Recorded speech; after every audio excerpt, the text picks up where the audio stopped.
the ones at the back can come forward for me, that would be really good. So they won't start until... Just make your way forward, Harry. Just fill up the front seat.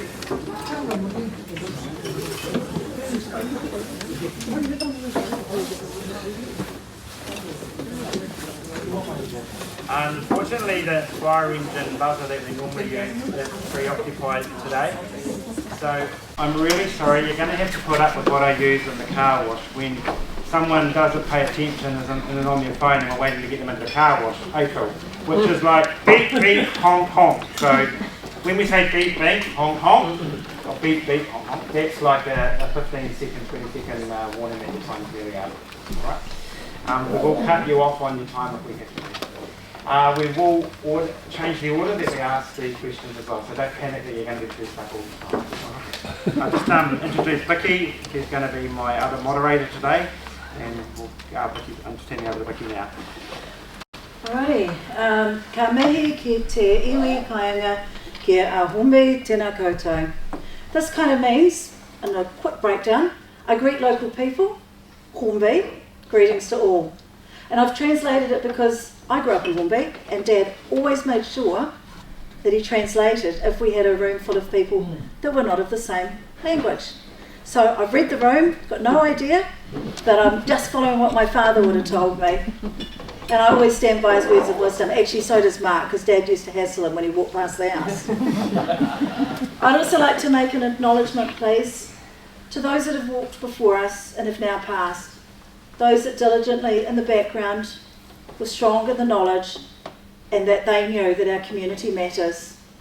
If you don't mind, do we just have a wee moment of silence, please?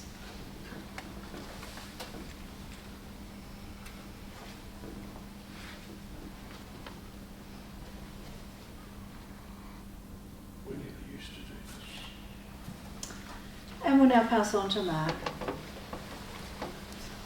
So the first thing we're going to do is just this way, we will go from this way across. Just a quick introduction, who you are and what you're standing for. Is this the 3-minute one? No, this is just a quick. Yeah. Good afternoon, my name is Lavora Miritaka. I am standing for the Hornby Community Board. Hi, Hank Bank, Hornby Community Board. Hello, Phil Major, Mayor of the Minute, but looking to stand again. Thank you. Hello, I'm Sarah Brunton, currently sit on the Hornby Community Board and seeking re-election. Kia ora koutou, Sara Templeton, and I'm standing to be the next Mayor of Ōtautahi, Christchurch and Beansford. That's right. Kia ora, Janice Minoram, standing for Hornby Ward Community Board. Good afternoon, Cody Cooper, and I'm standing for Hornby Community Board. And I've lived in the ward much of my life now, raised my family, and go to work in this ward. Thank you. Okay, so first up, the candidates standing for the community board have got a 3-minute introduction. So you've got 3 minutes to speak on what you stand for, and then with the mayoral candidates will have up to 5 minutes that they can speak. Just one of the questions that come in overnight, and just for the local Hornby, standing for the Hornby Community Board, who actually lives within the GHRA boundaries? Just put your hand up. Can you clarify what the boundaries are for GHRA? It's basically Islington, Hornby and Hornby South. So just go high with you. Is the older Hang on, I'm in the No. ward. Yeah, in the ward. I'm in the ward, Hornby ward Yeah, area. the question was specifically who lives in the Greater Hornby Residents Association area. I'm a member of the GHRA. Thank you. They need to speak up.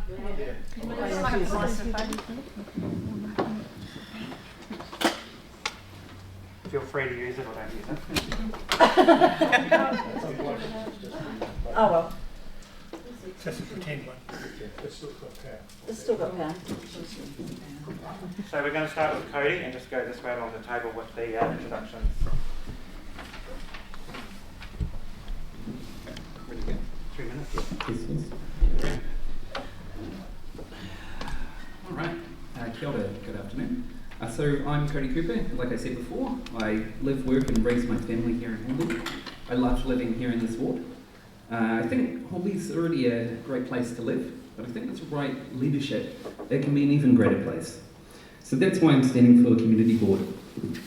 Over the past 3 years, I've shown I don't just talk, I get things done. I've reported and resolved more than 600 local issues. Potholes, broken road signs, damaged footpaths, and streetlights that have an outage. In fact, I actually pushed so hard for those basic fixes that it actually made the media. They tried to ban me from reporting so many potholes. Can you believe it? But I'll never apologise for standing up for Hornby. We don't need excuses, we need delivery. I've also spoken out on big decisions that impact Hornby, like when council debated whether developers should pay more or the cost of growth should fall onto ratepayers. And I was clear. If developers want to profit from Hornby, they should pay their share for the infrastructure that we need. I've worked directly with staff to get results on the ground.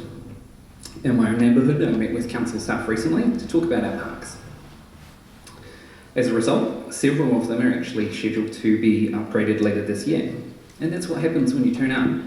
You build the relationships and you push to make sure that Hornby actually gets its fair share. But we need much more of that. Renewing our playgrounds, building footpaths. Many of our parks are actually more than 30 years old.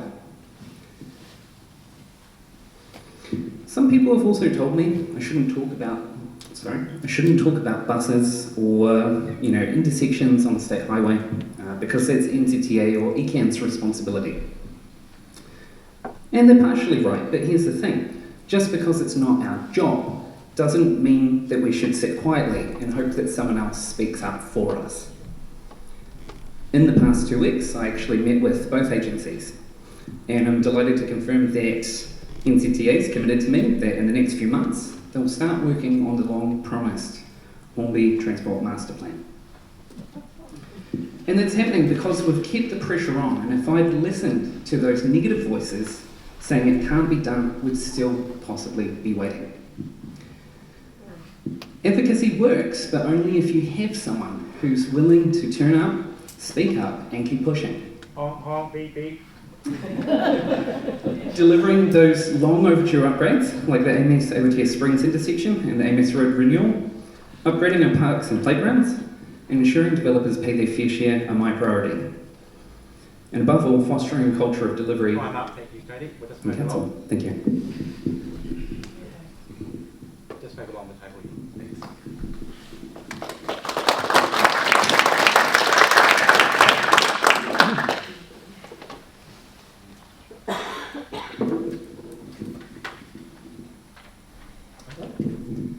Kia ora, I'm Janice Munar. As mentioned before, I am putting myself forward to everyone as a candidate because I want to represent and be a strong voice for the Asian community. As you all know, I'm a Filipino, especially knowing that Asians now make up 28.1% of the population in the Hornby ward. I believe in putting people first. That's why I'm proud to stand alongside with the People's Choice and Labour banner as what I'm representing, and whose values of equity, community, and inclusion deeply align with mine. So being in a position means little, but if you don't have the right skills to genuinely connect with the community and earn their trust and attention. So as a first Filipino candidate in the Hornby ward, I bring unique perspective and a strong lived connection with a growing multicultural community. Over the past 3 years, because I came from a different background, I'm very much active in the multicultural events and all. I've had the privilege of working closely with diverse groups across Christchurch and even parts in the North Island. That was mostly building relationships, listening, and learning from all of them, which really helped me to be, to equip me for this journey during the candidacy. Now I want to take these experience and serve our community in a bigger platform, making sure no voice is left behind. Thank you.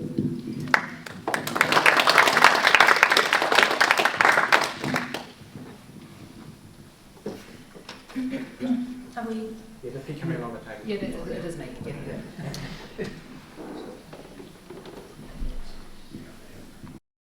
Tēnā koutou katoa, ngā mihi nui kia koutou. So I am Sara and I am standing to be the next Mayor of Ōtautahi, Christchurch and Banks Peninsula. as we create a livable, affordable, accessible and resilient city now and for future generations. So I started off my journey sort of pre-politics, after the earthquakes, in a room much like this one in Heathcote Valley. So I was doing community volunteering. I had 3 small children after the earthquake, well, at the time of the earthquakes, and was doing some community volunteering, helped start a community garden in Heathcote Valley, saved our local volunteer library from demolition and managed to get the insurance proceeds ring-fenced, and that set a precedent for all of the local community facilities after the earthquakes, which was fantastic. And I was chair of our local residents association, and that was a really empowering place to be after the earthquakes, as we all supported each other and championed members of our community to help them achieve things for our community. So it was a residents association where we didn't do things for people, we helped people, and it grew, and it's been really sustainable over time. It's been fantastic. So off the back of the community volunteering I'd been doing in 2013, the community nudged me and said, "Why don't you stand for community board?" At which point I meant what everyone else does and said, "What's a community board?" So I ended up having a few dealings with the community board over council lanes as Residents Association chair, and stood for community board. And in 2013, in October, I was elected to the Hagley Ferry Mead Community Board, as it was at the time. So it covered all of the central city, all the way out to Sumner and Taylorston State Godley Head. So it was a really large area of the city that had been quite badly impacted, central through to the southeast. So I worked in with the broader community at that point, and had the most amazing experience, but also worked with the metropolitan groups who were doing things for the entire city. So groups like Gap Filler, Greening the Rubble, groups that were trying to save Victoria Square, so I chaired the community reference group on that. And in 2016, the community nudged me again and said, "Oh, you've been a great community board chair. What about standing for council?" And so I did. And in 2016, I was elected to be the first councillor for the new Heathcote ward. Since then, I have kept that community and community board experience to heart and fought constantly for more community engagement and more community influence on the decisions that impact our everyday lives. I've been a real champion for our environment, acknowledging that my kids are, well, they're now up here, but it is their city and it is their planet, and making sure that we're making good decisions, not just for now, but so that our future city is a great place for my kids and their kids and their kids' kids, and all of our, mokopuna into the future. In my time on council, I've had a few achievements that I think are worthy of note. One community-based one was the removal of library fines and hold fees, and removing the barriers to access for those key community facilities that we were already paying for in our rates. I've enabled a greater focus on our water infrastructure, setting more ambitious targets for getting the leaks down from their current 28% down to under 15% by 2034, and the budget to match that. And I helped establish an intergenerational climate adaptation fund so that future generations aren't burdened with the debt completely for adapting to climate change. As Mayor, I want to continue that mahi. I want to continue focusing on our city's infrastructure, making sure that we are planning for growth. We are due to grow by 10,000 people, 30,000 people just in the next 10 years. We've already got New Zealand's slowest commute. If we don't do something differently with our transport infrastructure, we will have 20,000 more cars on our roads in rush hour in 10 years' time, and we will grind to a halt. It's Council's role to make sure that we are thinking long-term and planning and actioning stuff now, not just reacting to the problems of now, if you like.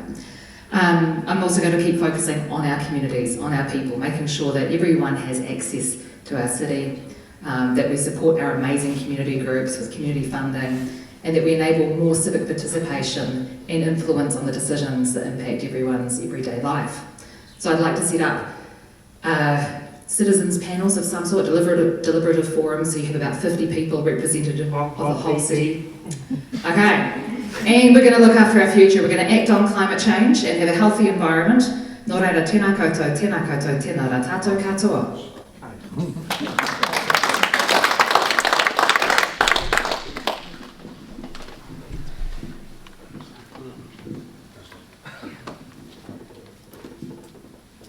Hi everyone, so I'm Sara Templeton and I'm standing for re-election to the Hornby Community Board. I've lived in Hornby for the last 18 years, raised my family here and have strong family ties to the area.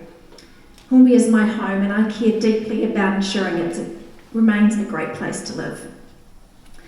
Over the past 3 years on the board, I've worked hard to make Hornby get the attention that it deserves. Together we've celebrated some long-awaited wins, like the opening of the Maratiki Hornby Pool and Library, yay, with the outdoor play space now under construction. We've also seen progress on projects like the Horsell Junction extension, improving connections for both residents and businesses, and the Amy's Road renewal, now moving into the planning phase. I bring strong local knowledge and independence to the role. I'm not answerable to any party or ideology. I'll always support what's best for Hornby. I believe in practical value for money decisions because I know how important it is for families to live within our means, especially with the cost of living where it is at the moment. Looking ahead, I want to keep our community connected while carefully managing growth. Whether that's making it easier to get around on car or foot, or continuing to work with groups like the Hornby Community Centre to build spaces where we can meet, socialise and support one another. I have a particular interest in people's well-being. I value the incredible work so many groups do in our community. We really are so fortunate to have such amazing people leading the charge in those spaces. Hornby is growing rapidly and the challenge is to keep our identity while planning for the future. I'm proud to call Hornby home, and with your support, I'll continue to bring a strong, independent and voice for our community. Thank you.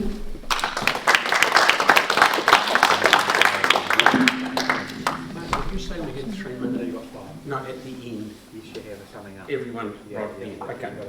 Okay. Right. I'll say my last little bit for the 3 minutes then. Thank you so much for having me here tonight. It's great to be here. I'm standing for Mayor again because I love this job. I've got great people around me, inside council and outside council, that we have got some fantastic people at council and they're all doing their job particularly well. I love the peninsula. I love seeing our city move forward.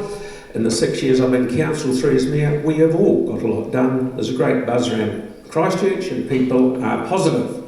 My vision is simple. I want Banks Peninsula and Christchurch to be the best place in New Zealand to live, work, invest and play. We're well on that way. We've got people moving here hand over fist from Auckland and Wellington because they don't want the intensification that they've got up there, and everyone's happy with what we're trying to do down here. We've got 26,000 students this year at UC. By the end of the decade, we'll have 30,000, so a lot of people. With all the success, it becomes a lot of grief with moving people around in traffic, so we've got to work on that as well. Times are tough across New Zealand, but Canterbury is holding strong, and our economy is growing faster than in any other parts of the country overall. 6 things I want to prioritise on. They're about keeping basics right and building what we've started, and I will touch on each one very quickly. Keeping rates affordable, protect and enhance the environment, future-proof our water supply, deliver essential services well, deliver major projects on time, lead a stable council. Keep rates affordable. We've got to keep them affordable. It doesn't mean cutting services. It means doing things smarter and focusing on essentials and not nice-to-haves. The government is thinking that if the government are talking about a rates cap, they won't be talking about it for long. If they're talking about it, they're thinking about it, and it'll come. So we can't have our head in the sand and think, oh, this is going to go away. Between my wife and I, we have 9 this is about the environment, 9 grandkids, so I care that what we leave for them. This means looking after the peninsula, the harbour, the rivers, the green spaces. Some key wins we have had is moving the Bromley Organics plant and building, not out there. You'll be right, don't panic. Mark tells me it's fine. Building the Tukuru stormwater wetlands. Now that is hundreds of millions of dollars worth of work, and it stops Heathcote River filling up with silt for one, but it also stops it getting flooded anywhere near like it used to. Working with all Canterbury councils on climate action And I've always drilled on about it, but I am excited about hydrogen, and it will, when we finally get it here, will be very good for cutting emissions. Future-proofing our water supply, the government pushed for water reform. You told us loud and clear to keep it local. We did that, and now we've got a strategy to improve water quality, flood resistance and long-term supply. We have got some leaks, we're fixing them, we're upgrading pipes and installing chlorine-free fountains in 2 parks at the moment, but hopefully we'll get a bit of budget and we'll start throwing around in other areas so people can enjoy that. Deliver about essential services as well, getting the basics right, roads, pipes, footpaths and public transport. One of the things I was quite happy with, we got the roving footpath crew up and running a couple of years ago. They've done 3,000 to 4,000 jobs. They don't just go and look at one job, or we'll fix that. They look 100 metres either side of the job they're doing, and that they are certainly getting on top of it.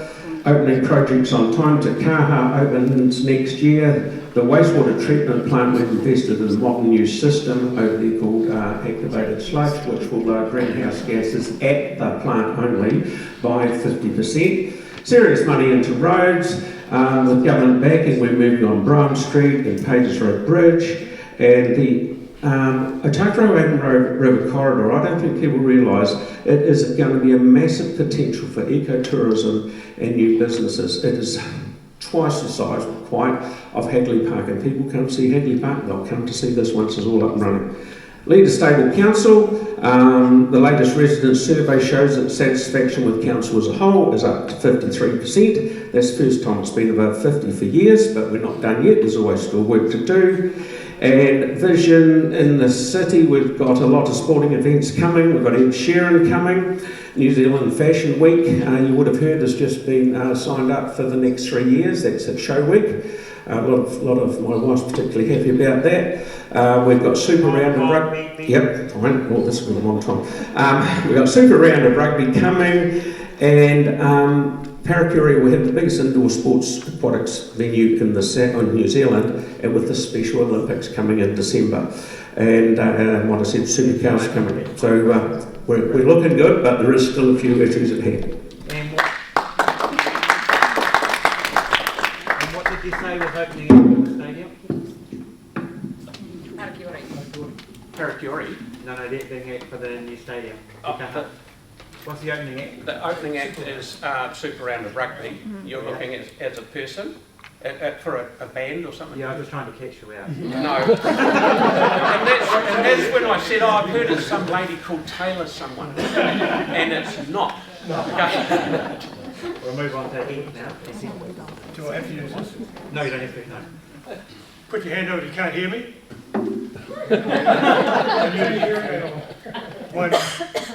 My name's Hank Buck. I'm seeking re-election for the Hornby Community Board. And I'm here for the same reason as what you are. I'm here because I love Hornby. That's all. I'm not a good politician. Sometimes my mouth gets carried away with me, sort of like a separate issue. Sometimes I use the wrong words. You're my brother. Long lost one. But my heart says the same. I've lived here for 45 years. I've brought my family up in it. I love it. And I want to see Hornby develop even more. I want to see the council pull its finger out and do some planning on putting houses up with no parking places with the houses. I want to see a better tree planting program within the Hornby area. I want to see kids go to school safely on properly designed cycleways in the right place. Not the stupidity that we have just down Waterloo Road. Okay? Where when you go through the factories, through the business park, it's 2 white lines, and when you come out to the next bit, it's an incredible, magnificent piece of engineering that very few people actually ever use. They might, never know. Okay? Let's put some common sense back into it, some logic back into it, do the job right, and listen to you guys. I want a council that listens, and I want to represent people that speak up. When we put 200 leaflets out on Amy's Road and ask for ideas and get less than 30 replies, you fail. Yeah? Don't blame the council. Don't come across when the first bulldozer comes up. Have a go. Say, speak up now. Speak to Phil and Sarah, anybody else after the meeting. Oh, and Mark, speak to Mark, you probably get more sense out of him. We're here to help. But we're here. Thank you, Phil, that was what I was going to say next. We're here as a team. All right? We might look like we're disagreeing now, we're not. We're all on the same side. And in the end, we're all going to sit around the table and we are going to rely on your thoughts and what you say to build Hornby better and bigger. I'm not sure we're going to rely on that. Thank you.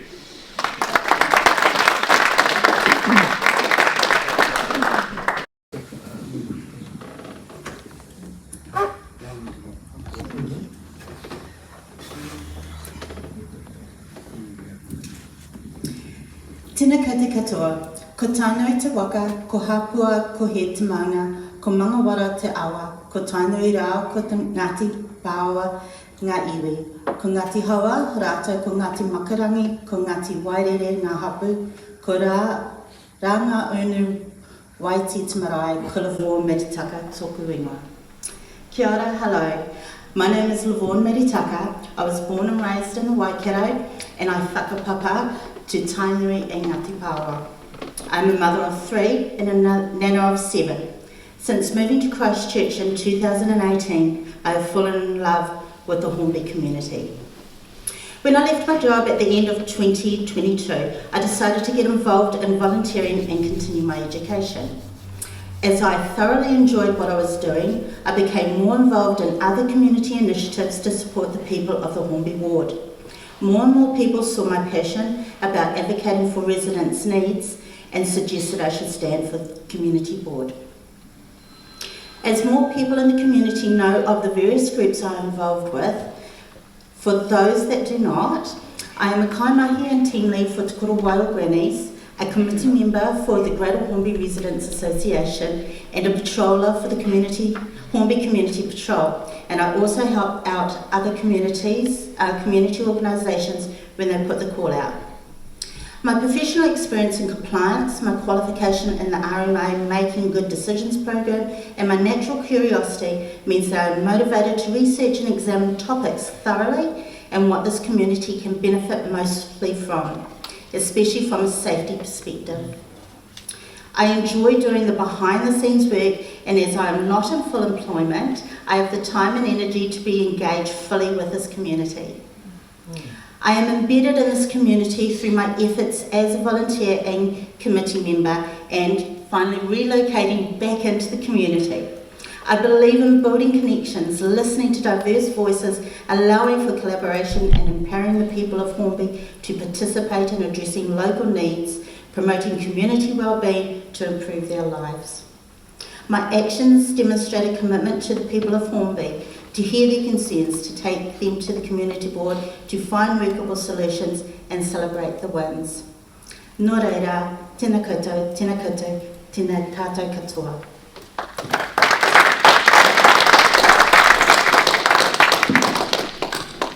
Thank you very much. I think they do deserve a round of applause.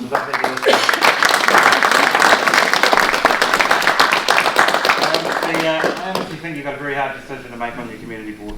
I really do. We're going to move on now. If you've got some buttons in front of you, these are, first of all, we'll do the local question, so just the local community board candidates to answer. Put it up nice and high so they can see your answer. But if the Mayoral candidates want to join in on a local thing that they've got a view on, feel free to stick your yes and no up. If you've got a burning question as we go through the meeting that you'd like asked, if you just see Cheryl down the back, he's going to give you a wave, and she can submit it to the front table, and then if we've got time, we'll put it through the to the front table. So, You have to write our questions down, Mr. Carroll. Cheryl will be able to write them down. But bearing in mind, some of those questions might be answered, so it's quite good to wait until the end. Yeah, that's what we're going to hold. So we're going to ask, Vicky's going to ask the questions and just quickly out with your yes and no. The hardest thing for a politician is just to give a yes or no answer. And I suggest that whoever is voted in as mayor for the next term might want to give a set of these to one councillor and see if he can use them for the whole meeting.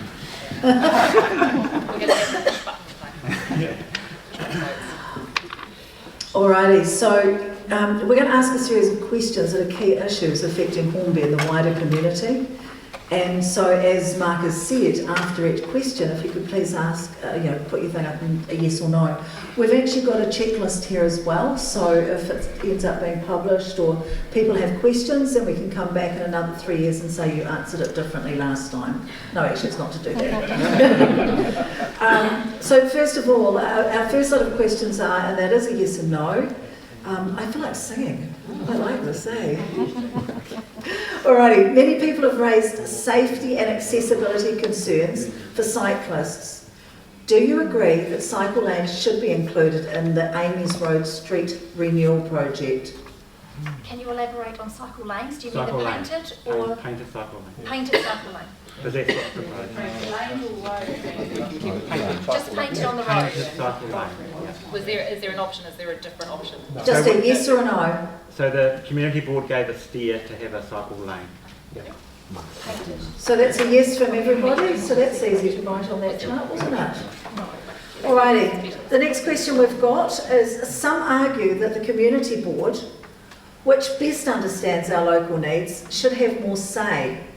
Do you believe the community board should have more power to make local decisions, rather than leaving most of those decisions to the City Council?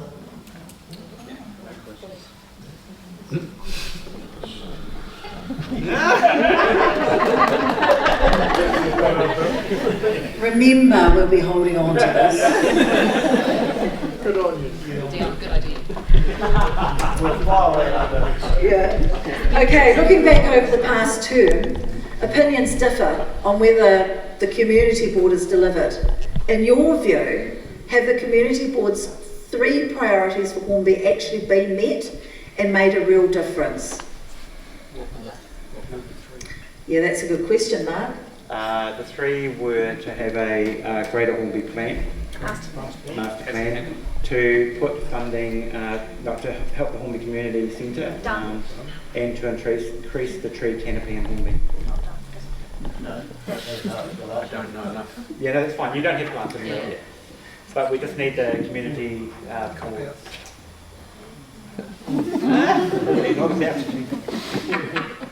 You're not allowed to be ambidextrous in politics, haven't you learned? And if you are ambidextrous, you're really going to do a pair of trouble. No, you're going to walk and talk. Yeah. So we've got a yes or a no there, Sarah.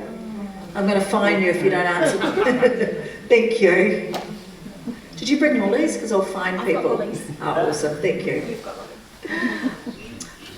With the upcoming upgrades at Springs Road, Amy's Road and Awatea Road, some suggest only one set of traffic lights would improve traffic flow. Do you think this upgrade should include only one set of traffic lights? And that's a yes or a no, please.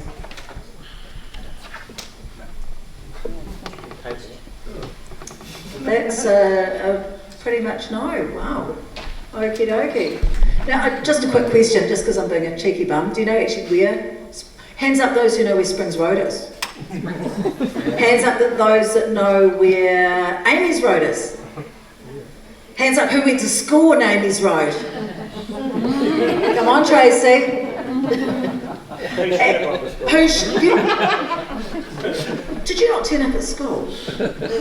Yeah, you went there too, cheeky monkey. Alrighty, does anyone know where Awatea Road is? Awesome. Just checking your geography. Alrighty, next question. There's a concern that the Hornby Master Plan has been taking too long. Do you feel that the Master Plan has been moving too slowly, that the community deserves a faster progress? Look at that. I reckon we've loaded these questions, guys. I'm aware that this is more of a central government issue, but it would be great to get your view. I think we asked this last time too. Do you agree that the Hornby Police Station should be fully staffed 24 hours a day, 7 days a week, given the response times to incidents in our area are among the highest?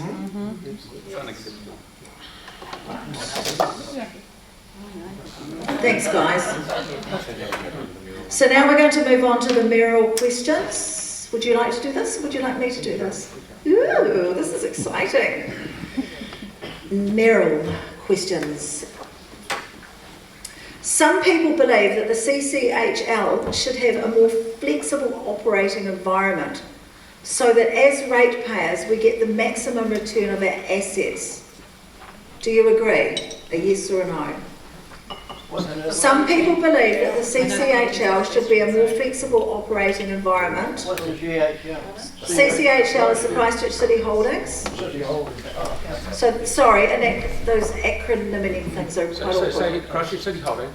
Should have a, do you agree or disagree that they should have a more flexible operating environment so that as ratepayers we get the maximum return on our assets? So, oh, cool, thanks. Are we taking those? Oh, you can do them later. Cool. Alrighty, there's been a discussion, you can put them down now, or you can wave them around, whichever. There has been discussion about introducing a rates cap to protect ratepayers. Do you think, yes or no, that a ratepayers cap should be brought in? In community board, you're allowed to put your sign up if you want. But this is the government telling us and agree with. Cancelling community voices. It's a tough call, isn't it? Alrighty. I'm only saying a tough call to decide whether you're going to move your thing up or not. I'm not answering the question. Alrighty, many residents feel that central government is interfering too much in local government matters. Do you agree with this view? Oh, yeah. Just say yes. Take whatever you like, yeah. I actually asked you a different question. I asked if you liked eating corned beef sandwiches.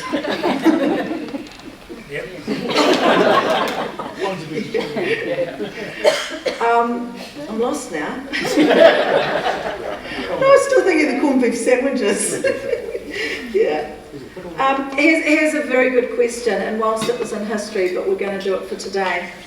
I'd like to know, did you originally support Denton Park or Kyle Park for the Matariki Centre? Now, the Matariki Centre. So, did you originally support Denton Park? A yes or a no? Originally. But I chaired the hearings panel that overturned it. And then the next question is, or did you support Kyle Park for the centre? It's now built, so it's history. Can't move it. Yeah, You weren't here. I weren't here, Yeah. but I still would have preferred Denton Park Okay. because the ground is in better than that. That's the So only reason. Yeah, I chaired the hearings panel that overturned Denton's Park. And so now we've got an answer. Either way, that's cool. Thank you for that. Do you agree that the community's preference for Kyle Park has now proven to be correct? Yes. What was the question, Becky? We don't know what it'll do. The question was, do you agree that the community's preference for Kyle Park has now proven to be correct? Okay, that's transport. Transport Okay. was the biggest. Some people got another question. Some people argue that there should be a greater consultation with residents on decision making. Do you agree that residents should be consulted more? I think we should do it in different ways, not just. No, I'm doing it my way, because that's what's Different ways. written. So these questions are actually given to us by the community, so I'm just reading them how they've been delivered. Yeah, more different. Sometimes we consult on going to the toilet. You can go to the toilet if you want. You're more than welcome. It gets to that point. Yeah, it does. Would you like to go now, or should we? Feels like you're at school, isn't it? Teacher, can I please go to the bathroom? No, we said toilet, didn't we? Did we say loo? Yeah. Alrighty. The other question is: should regional councils be abolished? That's a yes or a no. Oh, thanks. It's all right, Dion. It's all right. I'm scared to put my hand up. Oh, Dion, can you please look the other way? Dion, this is quick. This is. You don't have to answer. You can abstain if you wish. This is a wee bit like cap rates. Yeah. If the government are looking at it, we should be thinking about it. What it is questions that the community have asked, so I'm just reading it exactly the same way as it's come out, which is pretty unusual for me, Phil, I might add. I'm more known for ad-libbing, but it's not appropriate. So I think the question is, do you support the government's thinking? I don't think so. Oh. It's still going to be done, right? Should I stay or should I go now? We'll talk later, Phil. What have we got next? I'm going to get out of the room.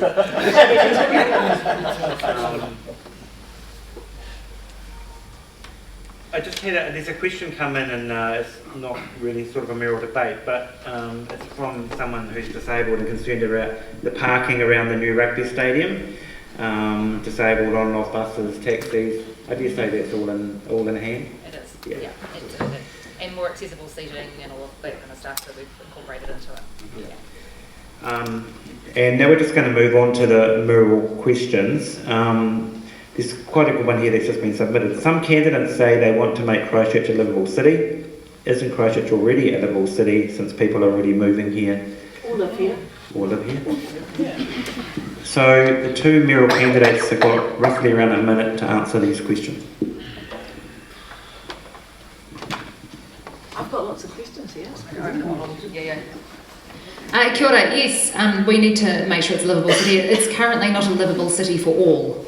So for many of us it's a livable city, it's easy to get around. For many people it's not, and many people are being left behind. Many of our most vulnerable don't have housing and all of those kind of things. So we need to make sure as a city council that we're focused on livability for everyone.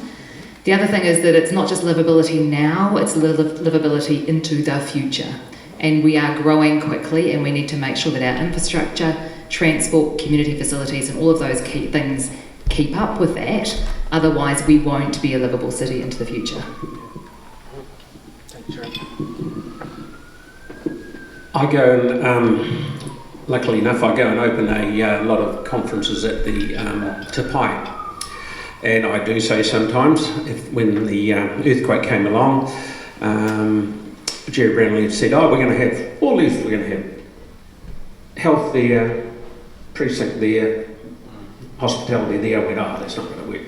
You go to these conferences and you say, this is just down the road, that's around the corner. The earthquake, sadly, because it was bad, has made us a one hell of a lot more livable than what we were. There is some talk about using trains to come into town, which I'm happy to, if it works, if ECAN put in their heart and soul behind it, which is good. Let's have a crack. If it takes 10% of the people off the road, well and good. So always look at these things of being livable. And the last thing I will talk about in the last 3 minutes, because time will be up, is affordability of housing, because that is a big thing that I'm really keen on. So I think we're pretty good. We're livable, a damn sight more livable than we were 10 or 15 years ago.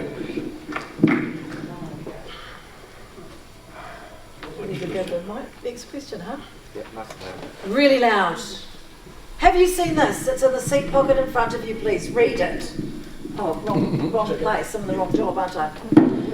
Do you believe that the style of leadership you bring to the council meetings can increase residents' confidence in the decision-making process? No, this is one. You get a minute. Oh, it's a minute. You get a whole minute.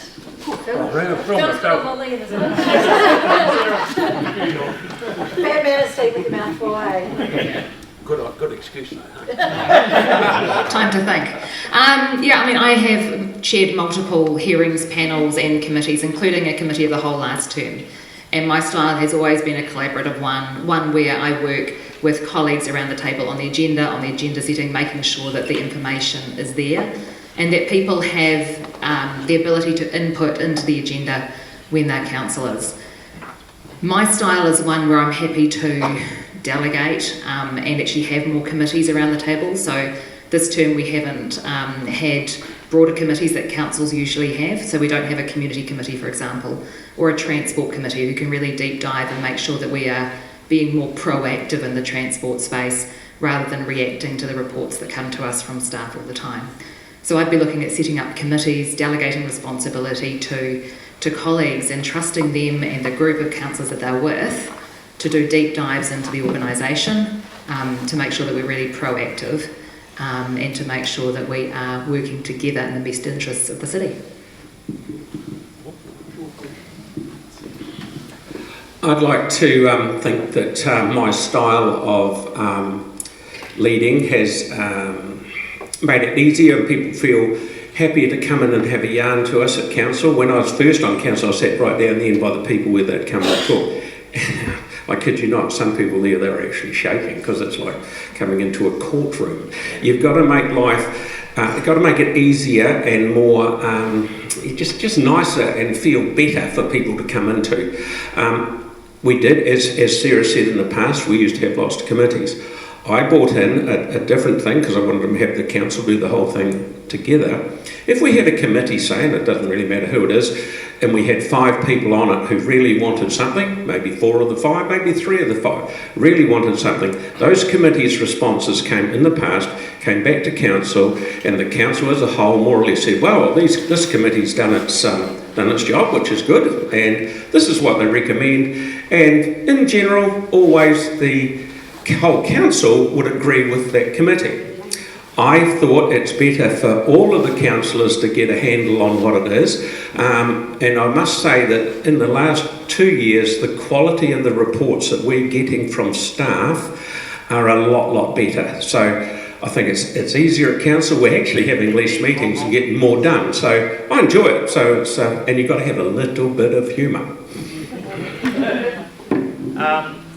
My next question is firstly to Sarah. By 2030, nearly 25% of New Zealand's population will be over 60. Thousands, including our vulnerable, face daily barriers to transport, housing, buildings and health information. Most of your commentary so far in the campaign has been focused on youth and what we need to do for our youth. Do you agree that older adults, and we have 140,000 in our city over 40 to 60, and are vulnerable, are being overlooked?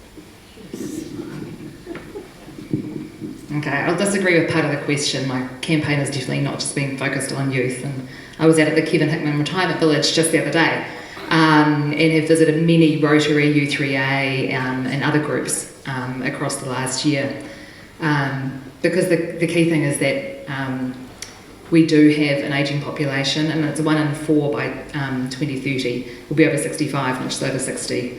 And we were talking about this at the Disabled Persons Assembly yesterday. Accessibility is really important, not just for the 1 in 6 residents in our city who are disabled in some form, but for the 1 in 4 people who have an accessibility requirement of some phase. You may not be disabled, you may have poor health outcomes, you might be a mum with a buggy, and all of those things are crucial. 13% of adults in our city don't have a driver's licence. So making sure that we have safe, affordable, accessible public transport and other modes is really crucial for everyone. We need to do things like making sure that the pedestrian phases at crossings are long enough for people who walk more slowly to get across the road. And all of those things need to be part of our considerations as a council and with community board level as well. Thanks. No. And now my question to Phil. You've been a very successful business operator, and we congratulate you on that, because that's what we need in our city. But we have a lot of homeless in our city. We have people that are struggling to, meet their daily costs. How as a businessman do you feel you can relate to those people having been so successful at the other end of the scale? Now, this was part of what I was going to talk to finish. Just the other day, you'll see in the media, we've got an issue of homelessness down at the Holy Trinity Church by where Old Avonside Girls High is. The little problem is there that the church used to own, well, it still owns its land, and there's an age concern building right next to it, which they did used to own, and they sold on to someone else, young guy's name's Hamish, but that's all cool. What's happening is the homeless people down there and the church are doing the right thing, because that's their, we've got to look after people, and that's what you do. They're, I wouldn't say encouraging them in, they're saying, yes, you can stay here, but at night time, they like to go to wander around into the bit that used to be the churches that's not, and that's where it's starting to cause a bit of grief. We're down there. I had a meeting, a hui yesterday with 10 different agencies. There was police, there was all sorts of things. Even one of our old mayors, Gary Moore, was there because he was keen on this, and I've been on OCHT. We had a meeting Friday, and we are now getting a plan together to see what we can do. But I am real keen on, which I'll talk about in 3 minutes later, on addressing affordable housing. OCHT is doing it and has done it, and it's working very well, because my grandfather used to give, I was talking about before, second and third mortgages because he saw the value of getting someone into a house. Now, if you get them into a house at the right time, they may not end up homeless. Now, some of these people that are homeless, it is no fault of their own that they may have been made redundant one way or another, and it's all of a sudden they're 50 years old and, I can't afford the rent, I'm homeless. So that's what we're sort of...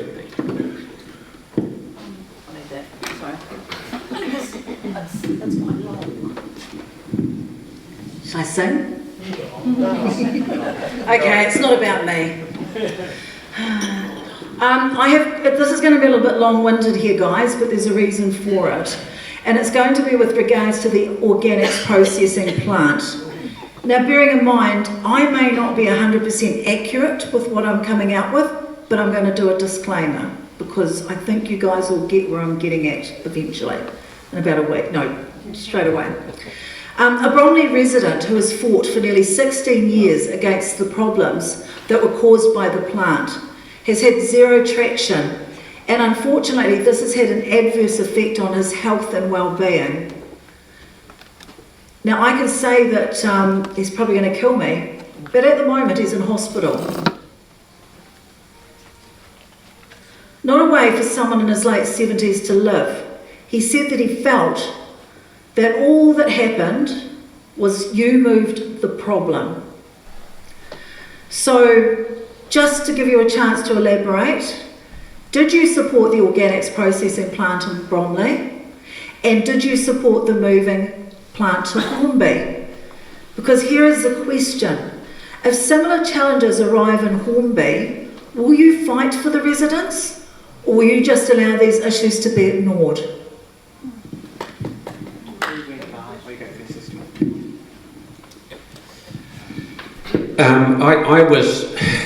I was dead keen on getting rid of it out of Bromley. What happened years ago when the thing was designed and built? Have I got plenty of time? No, I haven't, have I? Oh, jeez. It used to be just compost, and then, I'm going to run out of time, and then we decided to do the green bins, which had food in them, which was good. It made better compost. Fantastic compost, this is great. And someone thought, we'll put more food in. And that's where all the Tegel chicken stuff went, everything went into the compost. It couldn't handle it, so before it was done its thing, it got put outside, and then it got turned over twice a week. And why on earth we built a composting plant on the side of town where the wind blows from the east at 1 mile an hour or 100 kilometres an hour, I don't know. There's an area there where the wind shadow is, and vast majority of the time that smell came down on it, and it was bloody awful, So we were looking at doing up one of the old buildings and building a new one. We went out and said, how much is it going to cost? Oh, it could cost 20 million. Got a rough idea. It was 40 million. I said, the only thing that's missing here is the land. Let's get the hell out of here. I was looking for it to go somewhere else, but they went out for RFI, EOS, expression of interest. And one thing led to another, and that's where it's ended up where it is. And I've been promised to, sworn to on a stack of Bibles that it's going to be the best thing since sliced bread. But if it doesn't work out there, I'll be going crook out there. The system is light years better than the archaic system we had over there. It's cutting edge, it's going to be better, but I'll be very disappointed if it doesn't work. But it's better than where it was. I'm sorry if you feel like I have dropped it on you, because I haven't, because I've been told a lot of times it's going to be good. Sarah, we'll give you 2 minutes. Okay. Sorry. Kia ora. As Community Board Chair back 2013 to 2016 was when many of the issues being raised post-quake, and as Community Board Chair I fought really hard for that local community, because we covered that area at the time, to try and get some enforcement. So at that stage I was going through the paperwork with some of those residents that you talked about, and going to visit to smell what was happening at their homes. And the consent was really clear that it covered both chronic and acute, but they weren't being pinged for anything that was chronic, only acute stuff. And so as Community Board Chair, I helped organise to get enforcement officers based out of the Linwood Service Centre, so they could attend more quickly. It was in the wrong place, completely. We've had to trust staff advice on the new method of getting rid of the organics, and the fact that it's all completely enclosed. And those who have sold the idea to us need to be also held to account if it doesn't work. And that's something we need to make sure of as a council. Yeah. I just want to say I was very privileged for the City Council to pay for me to go and have a look at the plant up north. I'll state my reputation on it as well. This is not a company that wants to open one plant. They want to expand and expand, and they need to get this right, and I have full confidence they will get it right. And I was really encouraged by their openness and the way they communicated with us, and I'll be very disappointed as well if it doesn't work out, but I know this company is dead keen on expanding. It's the way of the future, and I think the City Council are giving us the opportunity to go up. Sarah, I'll start off with you. It's really an expansion on the yes-no question. The Hornby Master Plan seems to have been around and talked about for years now, and it's getting really frustrating for Hornby residents who are struggling to get around our suburb. And one example, even thought of coming here today, there's still no cycle provision for kids coming from Hornby South to Hornby High, which is a massive one trying to get. And I know as a teenager, when I took my life trying to get through that intersection on a bike. What can we do to get this Hornby Master Plan progressed? Yeah, there's two parts to that. I mean, we have the amount of traffic on our roads, what's it, the car ownership and therefore traffic on our roads, increased in Christchurch by 65% between 2001 and 2021. That's a huge amount, and that's why we've got so much congestion and we're having so many problems on our streets. We currently have New Zealand's slowest commute. I haven't represented this area before, and I know that Hornby has been identified in the Greater Christchurch Spatial Plan for doing that renewal work, and having the Transport Master Plan as part of that. I had first-hand experience of the transport issues when I chaired the Denton Park hearing panel. We sent it out for reconsultation because it didn't have enough time and feedback from residents on the transport section of it, which came out really late. So I'm really well aware. We've got a really good working relationship with Okotahi New Zealand Transport Agency through the Greater Christchurch Partnership and with ECAN, and we need to show, like, you guys are our residents, right? You're not Okotahi's residents. We need to show the leadership and drive that. And I would be tasking the community, the new Transport Committee to make sure that it got done. So in a really proactive way, having a Transport Committee that had a really clear terms of reference on being proactive and prioritising projects, including this one, rather than just reacting to the various reports that were coming to Council for decision. Yeah, one of the things that reading between the lines and talking to NZTA, I'm old, I call it Transat New Zealand, it's like Waka Katahi, is that I believe that they're looking to do a bypass of here, you guys probably all know about it, where you turn left at those new lights and go down Pound Road, and then back on to by the Memorial Hall, is that right? Back on Yalters Road, or Ryan's Road. Okay. In my view, that needs to be pushed as fast as we can, because as soon as we can get all the traffic out of here, but the other thing that would be great when that happens is rip up all those train lines, because I'm going to get shot here. No one uses them, and that's what's, you get to that corner, there's so much happening, and even a silly bugger like me struggles, so sillier buggers like Marc will have trouble.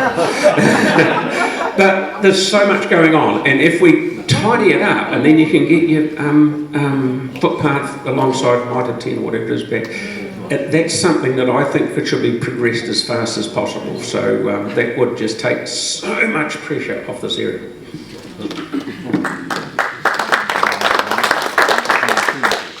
I was just remembering that intersection biking to school when there was actually less cars on the road. So I don't know that that's going to fix it. Sorry, can I just say, so... We're actually here to do this. Do you mind if we just continue, or did you need to go to the bathroom? Yeah. Sorry, I don't mean to be rude, but we're on a time schedule, so we'll follow that and then you'll get your bit somewhere along the way. If you were limited to increasing rates by no more than KPI for the next 5 years, now what does KPI mean? CPI. Oh yeah. Key performance indicators. They don't want to answer that, do they? I better go back and ask that question again, guys. Sorry about that. Carmen Road Academy. Yeah, Carmen Road Academy. It was too, sorry. They won't understand that. No. If you were limited to increasing rates by no more than CPI for the next 5 years, what would be your top priorities for your term in office? We'll start with you, Phil. Can we do KPIs as well? No. More or less you're saying rate of inflation. Right. Rate of inflation at the moment is 2, 3. Okay. Well, the number I'm hearing, and I don't know why I'm hearing it, but the number I'm hearing is about 5.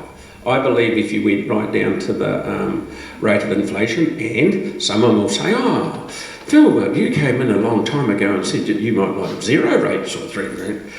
I've grown a long way since that time, so before someone tells me that's what I said, I did say it, and not anymore.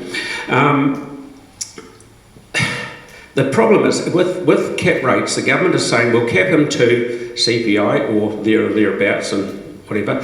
We are sitting on 5% this year after we've taken the stadium off. It was 6.6, it's now just down right on, more or less on 5. The government are going to say that if you're doing the basic stuff like water mains, roads, sewers, whatever, you're allowed to increase your rates to do those. The line is, the problem that's going to be is where the line that the government says what's nice to have and what's not. Because Marc's nice to have might not be my nice to have. So what would be your priorities, your top priorities? Just keeping getting our water fixed and our sewer fixed. So that's what people pay their rates for. Sorry. Yeah. Getting to the end of the question that you probably asked me at the start. No, that's good. I kind of go the long way around it too, so you're okay. Well, let's start with the fact that I'm not in favour of a rates cap, because what it does is it limits the community's ability to influence the decisions at the council table and the decisions that impact their everyday life. CPI isn't a really good measure for local government. You know, we do construction, and construction isn't what regular people, the consumers, buy every day. And we don't buy, we do buy quite a bit of milk, but you know, we don't buy, you know, shopping baskets, which is a lot of what that's based on. So whatever the government does, if they do something, would have to be local government or construction type inflation. When it comes to nice to haves versus must haves, I think we can make some really smart decisions and justify a whole pile of things that the government might initially see as nice to have, but things that actually save us money. I'd be prioritising installing a network of chlorine-free water stations across the city. I think that's a must-have, and I managed to get budget on for it in the annual plan this year, even though some of my colleagues didn't even want to look at that or have a vote on it. I'd also be looking at planting 1 million trees across the City and Banks Peninsula in my first term. That's possible. We're doing 200,000 this year in the Otakaro Avon River corridor alone, and we can ramp that up. We need to make sure that every suburb is a leafy suburb, not just the wealthy ones. So that would be two of the things that I would prioritise on top of the basic sort of core infrastructure stuff. Just a real quick one. We've had a question from the audience to our mayoral candidates. If you're strong supporters of youth, why is there barely any funding for our city's youth hub? You may be able to report that, because I understand there's quite a significant amount of funding. Yeah, we did a $2 million hunt for that, yeah. And also, is it really a youth hub if it's on the other side of the city and hard to get to from here? I think it's in the central city, yeah. So it's on Salisbury Street to try and make sure it's accessible to everyone. If anyone gets a chance to go and have a look, it is outstanding. Yeah. They still have more work to do, but it's the most fantastic place, yeah. And just quickly, another question that's come in is the low percentage of tree canopy in Hornby. Do you support the council, the empty land, planting it in trees in the meantime? No. And I'd also like to know, is there anything going to happen to that Stockburn service site? The old Stockburn service. Paparoa Council, bro. We've been so preoccupied about selling 151, 153, and I see every morning I see this big block of land that just sits there with nothing. Yeah, I'm assuming that someone will ask the community board members about the Stockburn site, because have been keeping track of that one, and probably Marc, I would think, as well. But when it comes to trees, I've had the climate change portfolio this term, and one of the things that's been under that portfolio has been the urban forest plan and getting that forest plan signed off. And then we've had our council staff going out to community boards every year saying, right, these are the parks we're proposing, is this what you agree with? So planting in our parks.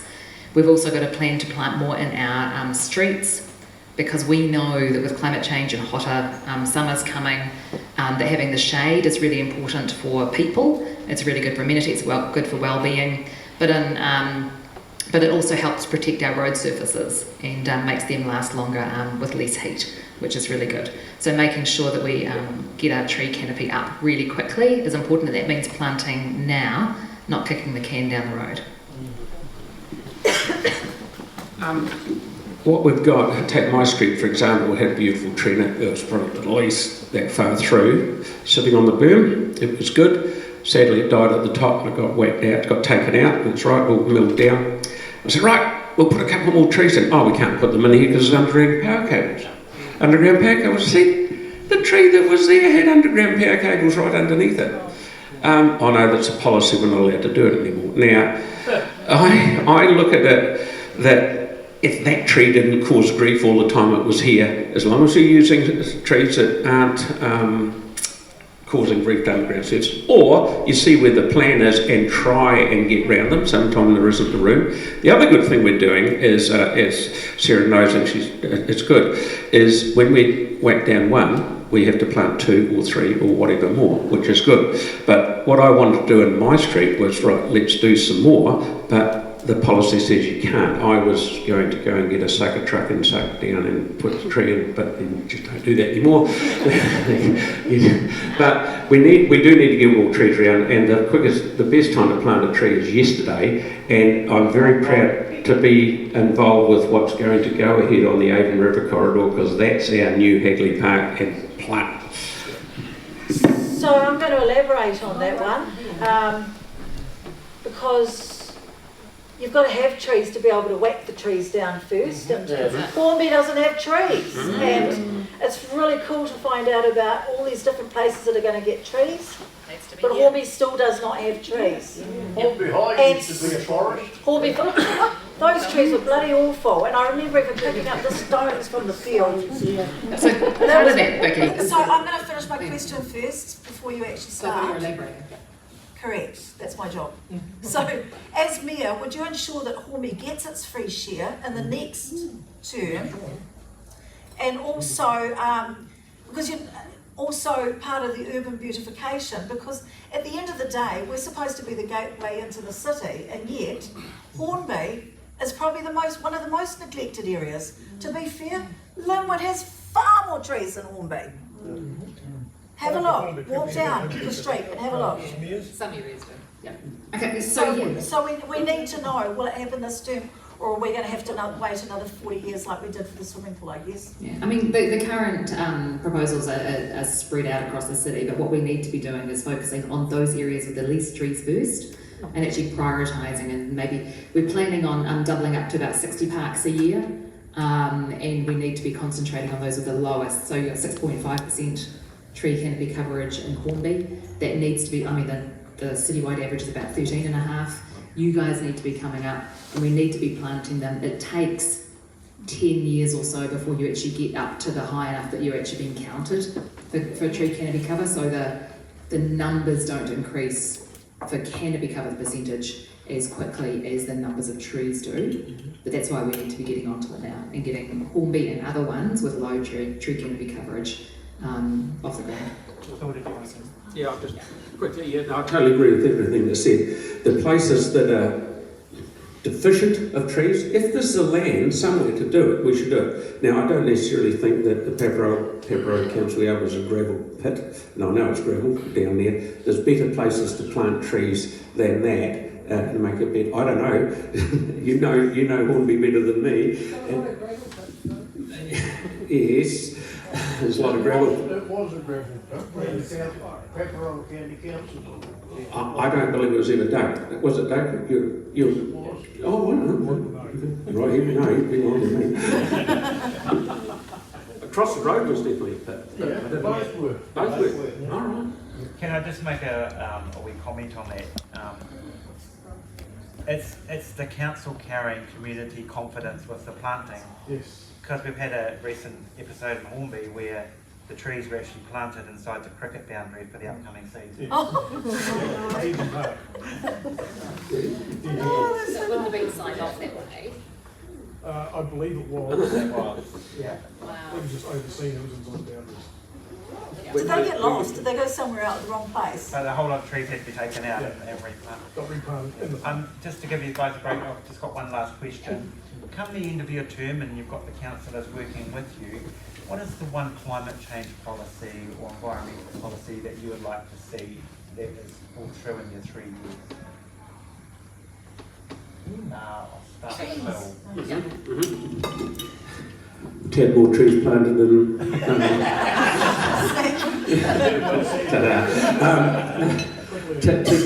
to get that, and I'm sorry it's out the outside town, but it's where the earthquake was, to get that Avon to Otago River, the city to sea pathway finished. The little bit is done, and it's about, well, maybe not quite a quarter of it.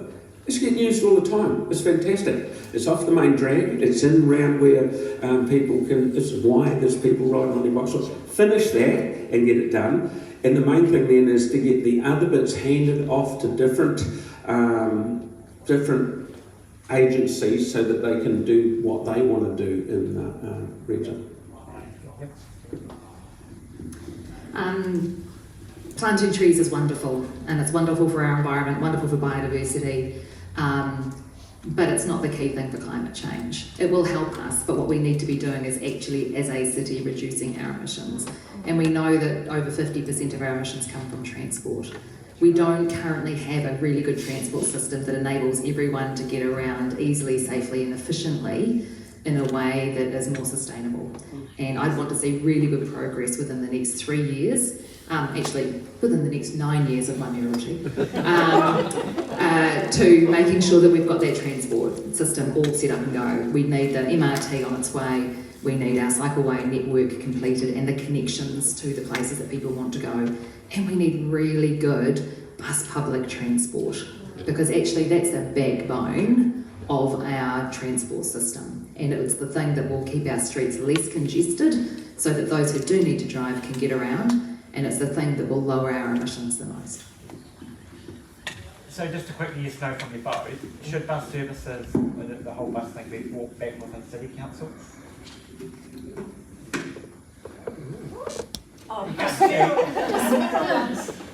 The running of it. Yeah. But tendering. There's I mean, we have an issue in Hornby where we can't even get a bus to go past our Martini Centre. There's moves afoot to merge together with ECAN and us. So that's, is that what you'd like to say? Yeah, there's moves afoot for that. So we've got to work together to make it work. We'll sit there if a bus is late and blame, oh, that's ECAN's problem. They'll sit there and say, oh, that shelter's not crooked, and they'll say that's the City Council's problem. We can't keep doing that all the time. Doing it together. It can't come to just the City Council because there are 4 partners involved. So Waimakariri and Selwyn both have public transport as well, and we need them on board. And we in Timaru, but yeah, connections through, yeah. And you know, there's no way that they're going to want us in charge of their public transport. So it needs to be a collaborative approach, not just the City Council. Like Pete's bringing up. Question to the, I'm going to ask everybody the same question so you can have a wee think about it, but I'll just ask you guys first. If you don't get elected as mayor, have you got political aspirations or what next, I guess?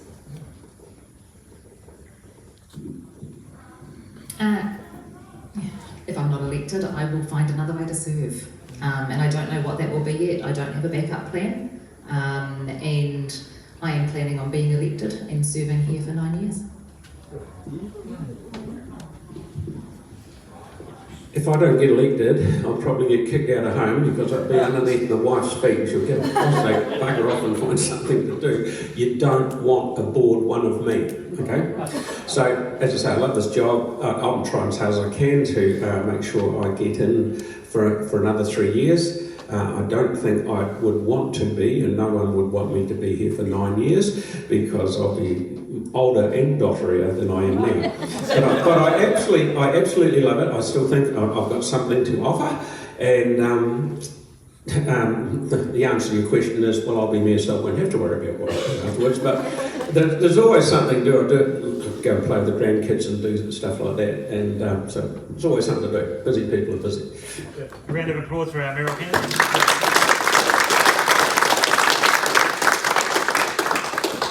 Move on to some community board candidate questions. And we're going to start with Janice. We'll come down the table and then end up with Cody. So there's a toilet there if anyone does need to use, just on the side of the dormitory. And if you need to get out, you can go through the double doors or the doors open down the table. Cool. Can you just put your hand up like that? No, just put your hand up. Can you just put your other hand under there? Right, Vicky's got the first question, so we're starting with Janice. Oh, okay, we're in line. This one's here. I'm starting at 25. Yep. As a community board member, what types of decisions can you make at the board meeting? For example, actually I can't answer that, can I? Because they're answering it. No, for example, an example being the location of the bus stops or local amenities. Like the shelter. Like the shelter. Like what would be my strategy in terms of like... No. What sort of decisions can you make if you're on the board? What authority do you have as a community board member? Like what sort of decisions will you be making? But as a community board, it has to be collaborative. So even if I have an opinion, I will always consider what other people would think as well. Sorry, what we're trying to say is, what are your powers as a community board member? What sort of decisions will you be making for the community around the table?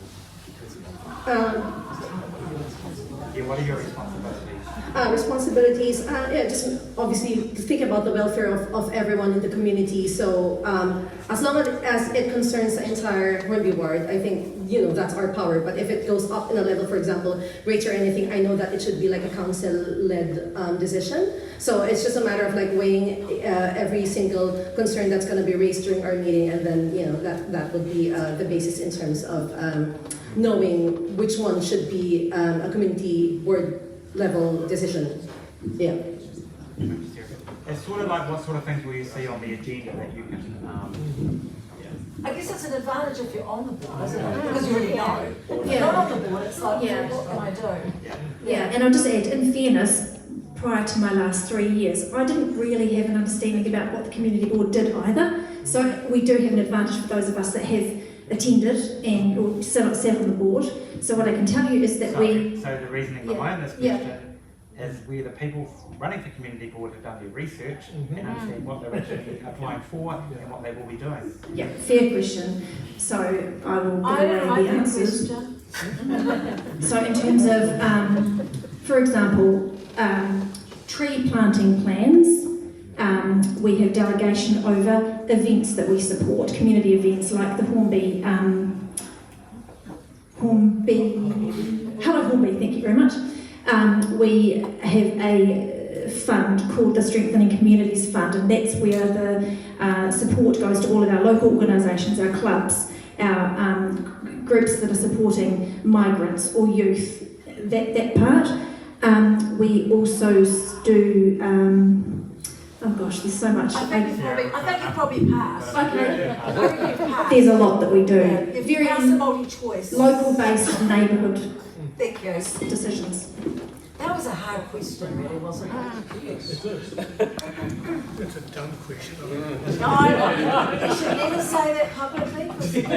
Sorry, I'm not allowed to say it's a dumb question. No dumb questions. All questions are good. What I try and become involved in, I guess, is the funding of our sports groups and our community groups, because that supports the work that the community does for the community, and also the traffic management schemes that we have. We often get asked if we want more speed bumps. The answer is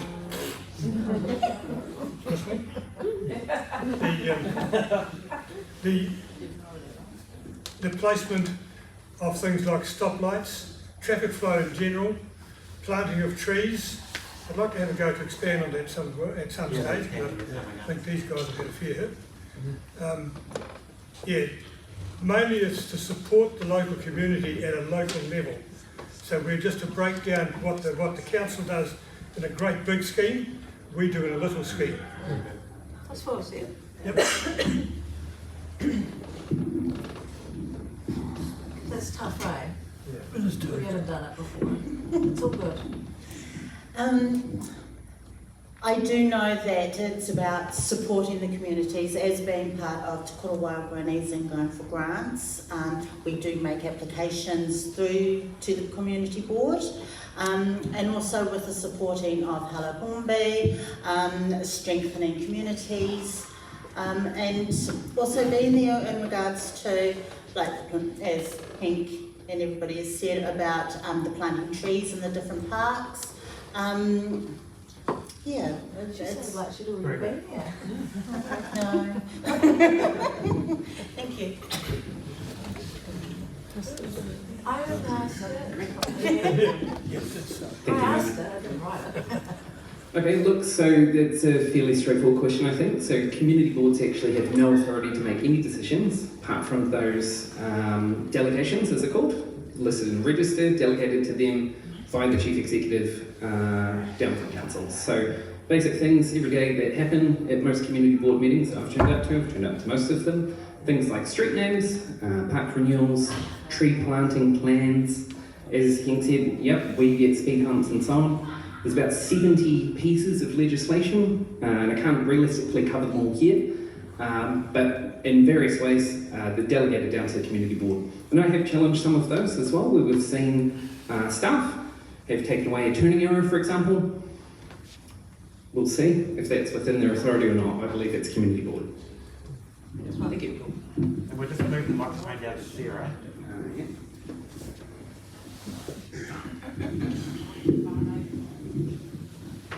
So we've heard what the 3 priorities were in the last term. What are your 3 priorities that you would like to fight for Hornby in this, when you sit down and get around the table at this time? So I'm really conscious about the cost of living at the moment and the impact of the rates rises on our community, on our families, on our elderly. So that's a really important thing, priority for me. I would like to see that we really are careful about the money that we spend and that we get good value for that money. So what are the 3 priorities that you would spend on? What 3 things would you like to address? Well, that my priority is being careful with our money. I would also like to see our community more connected. So I believe connected in terms of practical ways, for example, footpaths like crossing at the Countdown Walworths Corner, to me is a huge priority for Hornby, and also connecting in terms of community spaces. So I sit on the Hornby Community Trust Board, and by being able to initiate and collaborate with organisations and groups to get together to support each other and learn new skills, connecting that way. And then lastly, I would say I'm going to run with the tree, Hornby being the lowest tree canopy cover in Christchurch, and we really feel like that need has not been met by council, so I'd really love to see really beautiful trees that we can all enjoy.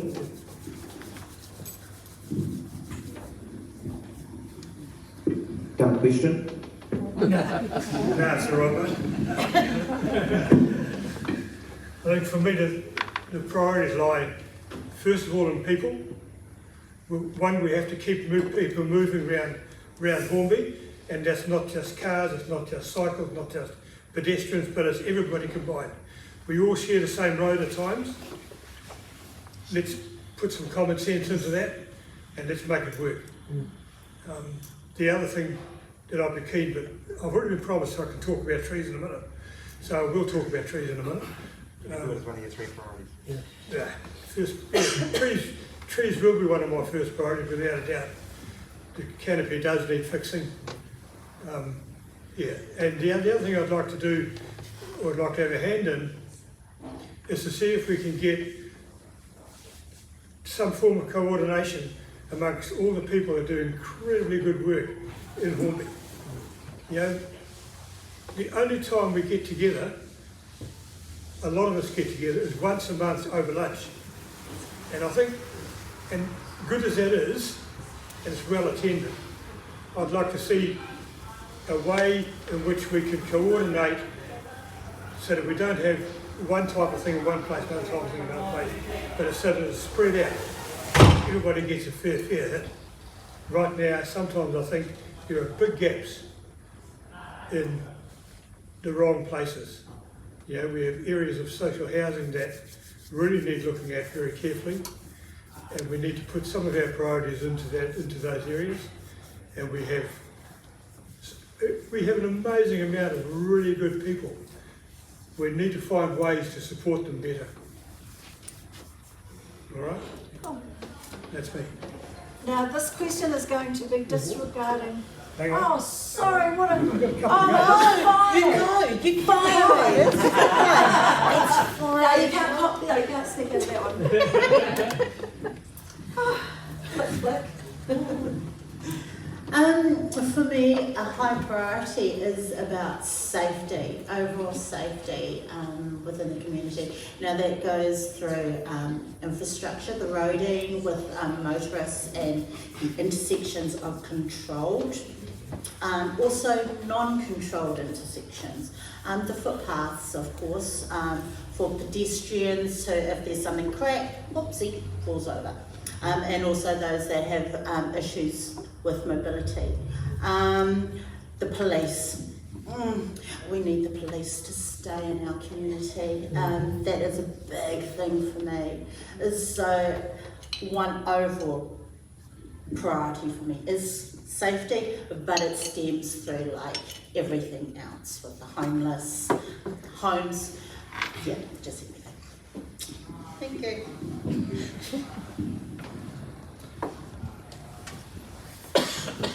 Thank you, Mark. I won't take too long to say these. I know my priorities are here on these flyers. Welcome to grab one on the way out.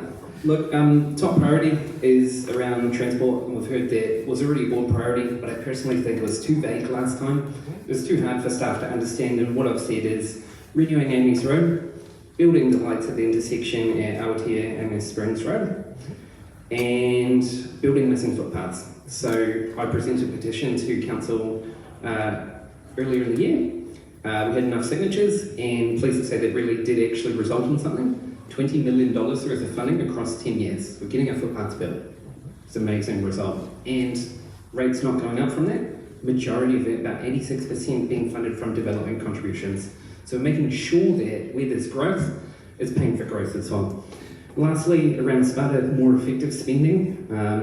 Been in the press a couple of times talking about not cyclists, don't have any particular specific issue with that, but oftentimes where we've seen the cost blowouts happening, that has happened when Kiwi Rail's involved. And we have to really rein that in.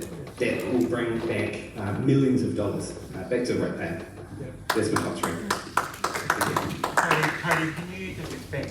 What are your top 3 footpaths that are missing that you've put in? There's so many, Mark, and you'd know. And actually, that list isn't complete. I've noticed more, actually, since I've been to that meeting in council where they discussed it. I'm thinking if you had a priority, you'd have a priority. Yep.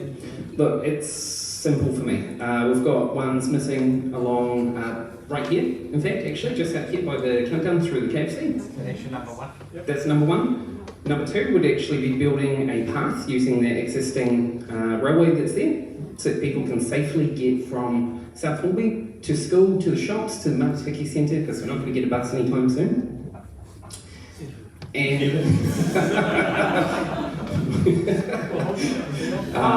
and third one, hard to say. There's, like I said, there's so many. Springs Road was the one I did the petition on, and council's recognised it as well. Thanks, Mark. My top one is obviously, I agree with Liv on police and safety, only because I always think like, what would I want like my kids to feel, because I have like 9-year-old, 11-year-olds, and that's what, if I feel that, then the rest of the people in the community will feel the same. So I obviously want everyone to feel safe and feel secured. If there's someone from the police station, not civilians, who would just accommodate them, then you'll see like actual police officer to be at the doorstep if someone raises something. You want to have that security that you're being taken care of. And so yeah, I'm really leaning towards the safety of the community, and that's really important for everyone. And obviously, I got the chance to speak to a couple of residents, and a lot of them has mentioned about roadworks.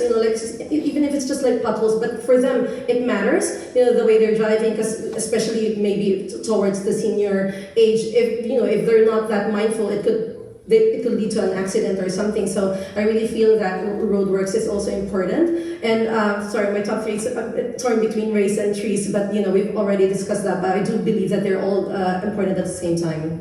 Sorry, wait for it. The next question that Vicky's going to ask, we just need to limit it to a minute, because I think some of you could go on for about 10 minutes, but so we'll just limit it to a minute. Oh, I'm asking it. Yeah. Alrighty, just regarding the fact that a couple of you are actually on the community board already, and you've got areas that you actually do represent. This is disregarding that. Which local organisations in Hornby have you been involved with, and what have you achieved through your work with them?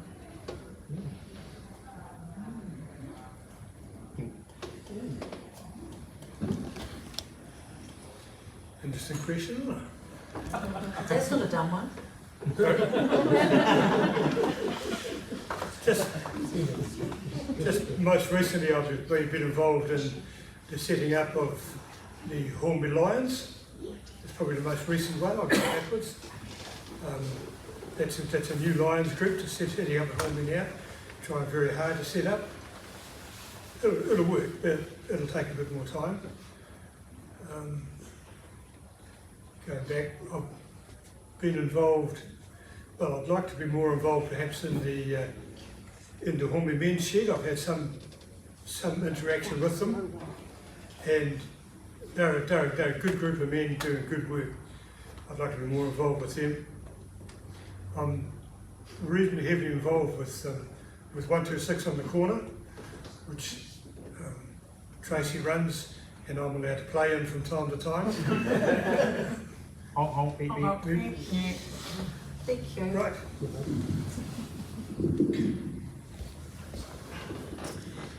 So, as I said before, I'm a kaimahi and a team lead with Te Kura Waio Grannies. We've gone through a few changes, like being mobile to now being set at one location. Also with the Greater Hornby Residents Association, been a committee member since end of June 2024, where I was in support of, at that time, the non-selling of 151, 153 Gilberthorpes. I did a kind of like a submission while I was looking after my youngest grandson at the time up in Hamilton.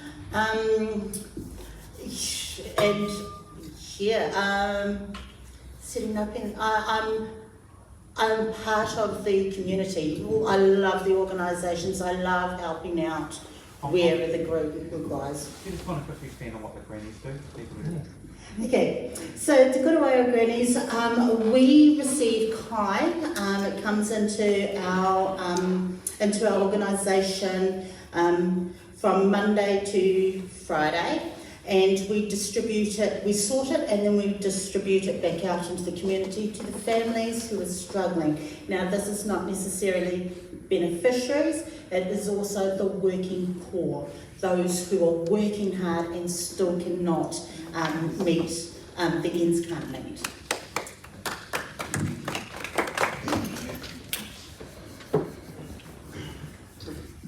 Thank you. So quite a few things actually, I was trying to tell it out. But for about 4 years before I got involved in council stuff, I was actually a operational crew member. I also served on board for a period of time with Coast Guard Canterbury, so I was out there saving lives at sea. I'm also a member of the Greater Hornby Residents Association and was recently invited to join the Hornby Ritter group as well. My son goes to Wickerham Primary School. I'm happy to help out with events there too.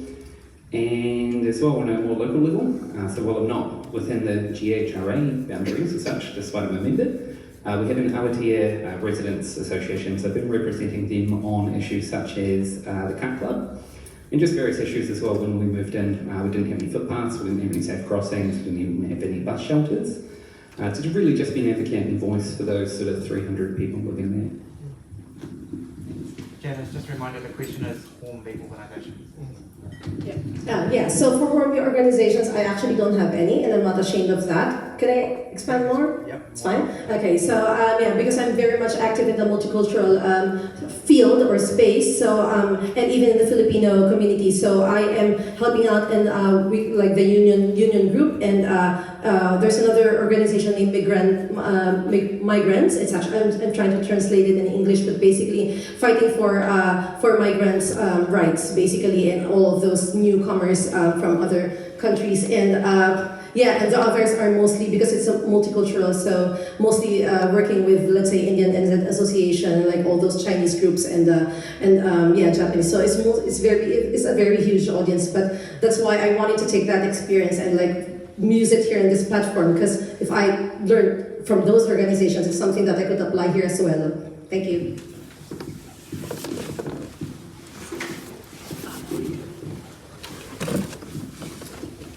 So we're really well represented in our area with residents associations. So I've been to the Greater Hornby Residents Association. I'm a I'm not a member, but I attend nearly all of the meetings.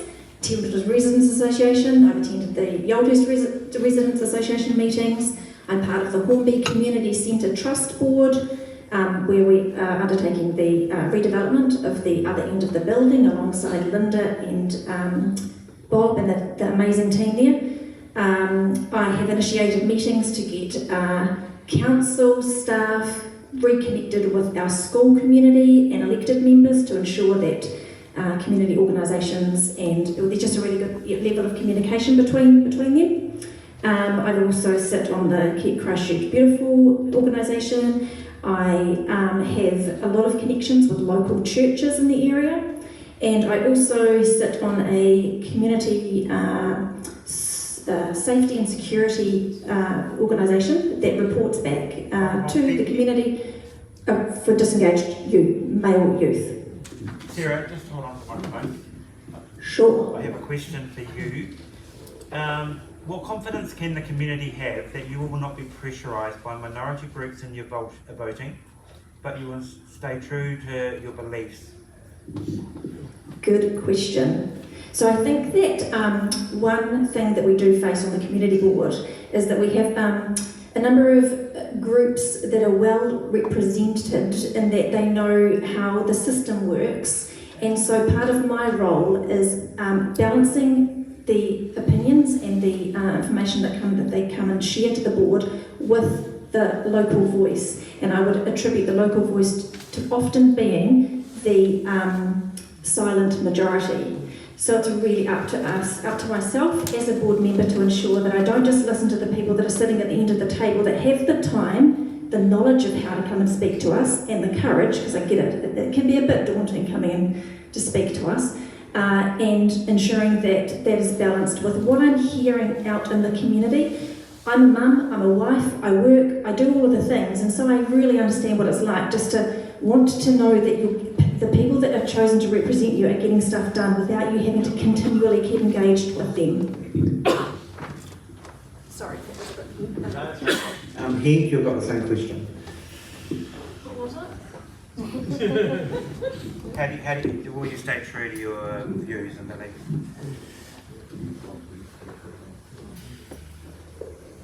One is I'm very accessible. I'm accessible through 1 to 6 in the corner, probably 4 days a week, sometimes 5. So I'm easy to come and see. The other thing is, like Sarah, I believe in listening to the minority people, and even the silent minority, because that's quite a tough one. Because a lot of people everybody has an opinion on just about everything, but they don't always know how to make it heard. They don't always know the clever words to say. And it's our job, I think, to find out what they want, what they're saying and say it for them, and help them to work through the issues. I will stand up for what I believe in. I have done, and I will continue to do that. Okay? Thank you. A question for Lavina and Janice now. Oh, sorry.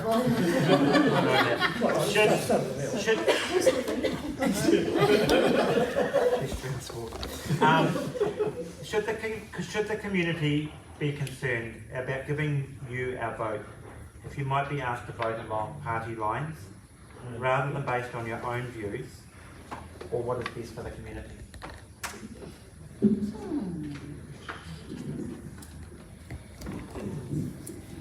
That is a really good question. If you're talking about the party lines as in TPC, they share the same values that I have, so my values align with them.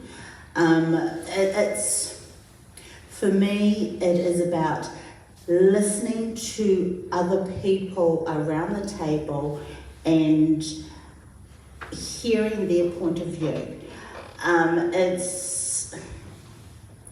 If I don't agree with something, I'm not going to vote for it, but I will, I will probably talk to those of TPC and ask for their opinion, but it doesn't mean it's the absolute ultimate decision. It's about working for the community. Yeah, Janice? Yeah, so as a community board, obviously you want to advocate like what the interest of the community is, and People's Choice do the same thing because they put people first. So, and we're both the same. Obviously, Livon and I are trying to like represent what People's Choice advocacy is, and yeah, same thing as like let's say, sorry, what's the other question? No, it's whether how will you, like the conflict of doing what you, if you think your party line is different to what you think is best for the community. Yeah, there will always be conflicts. I believe in that, and I think it's normal. It's not just a matter of like me. I will always try to understand what that other person is trying to say. I will ask them to elaborate or anything just to see the common ground of what we both believe in, and just to understand the perspective from both ends. And if in case we don't agree on anything, I will still stand on what is best for the community, and that will always be my goal. And finally, Cody. You were a founding member of Greater Otatahi, a group that strongly advocates for cycleways and housing intensification, controversial in our area. Are you still a member of this group, and how do you reconcile this with your claim to be independent? Yep, great question. And look, I was one of the founding members, and that was really my belief that we should have greater intensification in the central city. I've made a number of submissions to council as well around things that I believe in. The items that I've presented were largely things that I've written. I did a deputation on the Dean's Ave speed hump, for example. Someone else from Greater Otatahi spoke to the Greater Otatahi submission, and at that point it was about the time that I resigned. My submission, a different community board tried to draw me on my position with that speed hump, and I was not in favour of it. It's a main road, and I just don't think it was common sense. So I'm here today as an independent candidate. I've turned up to a lot of the meetings, and I think it's easy for me to make a decision as an independent candidate when I've lived here much of my life, and I'm not answerable to anyone apart from Hornby. So just on clarity, transparency, are you still a member of that group? No.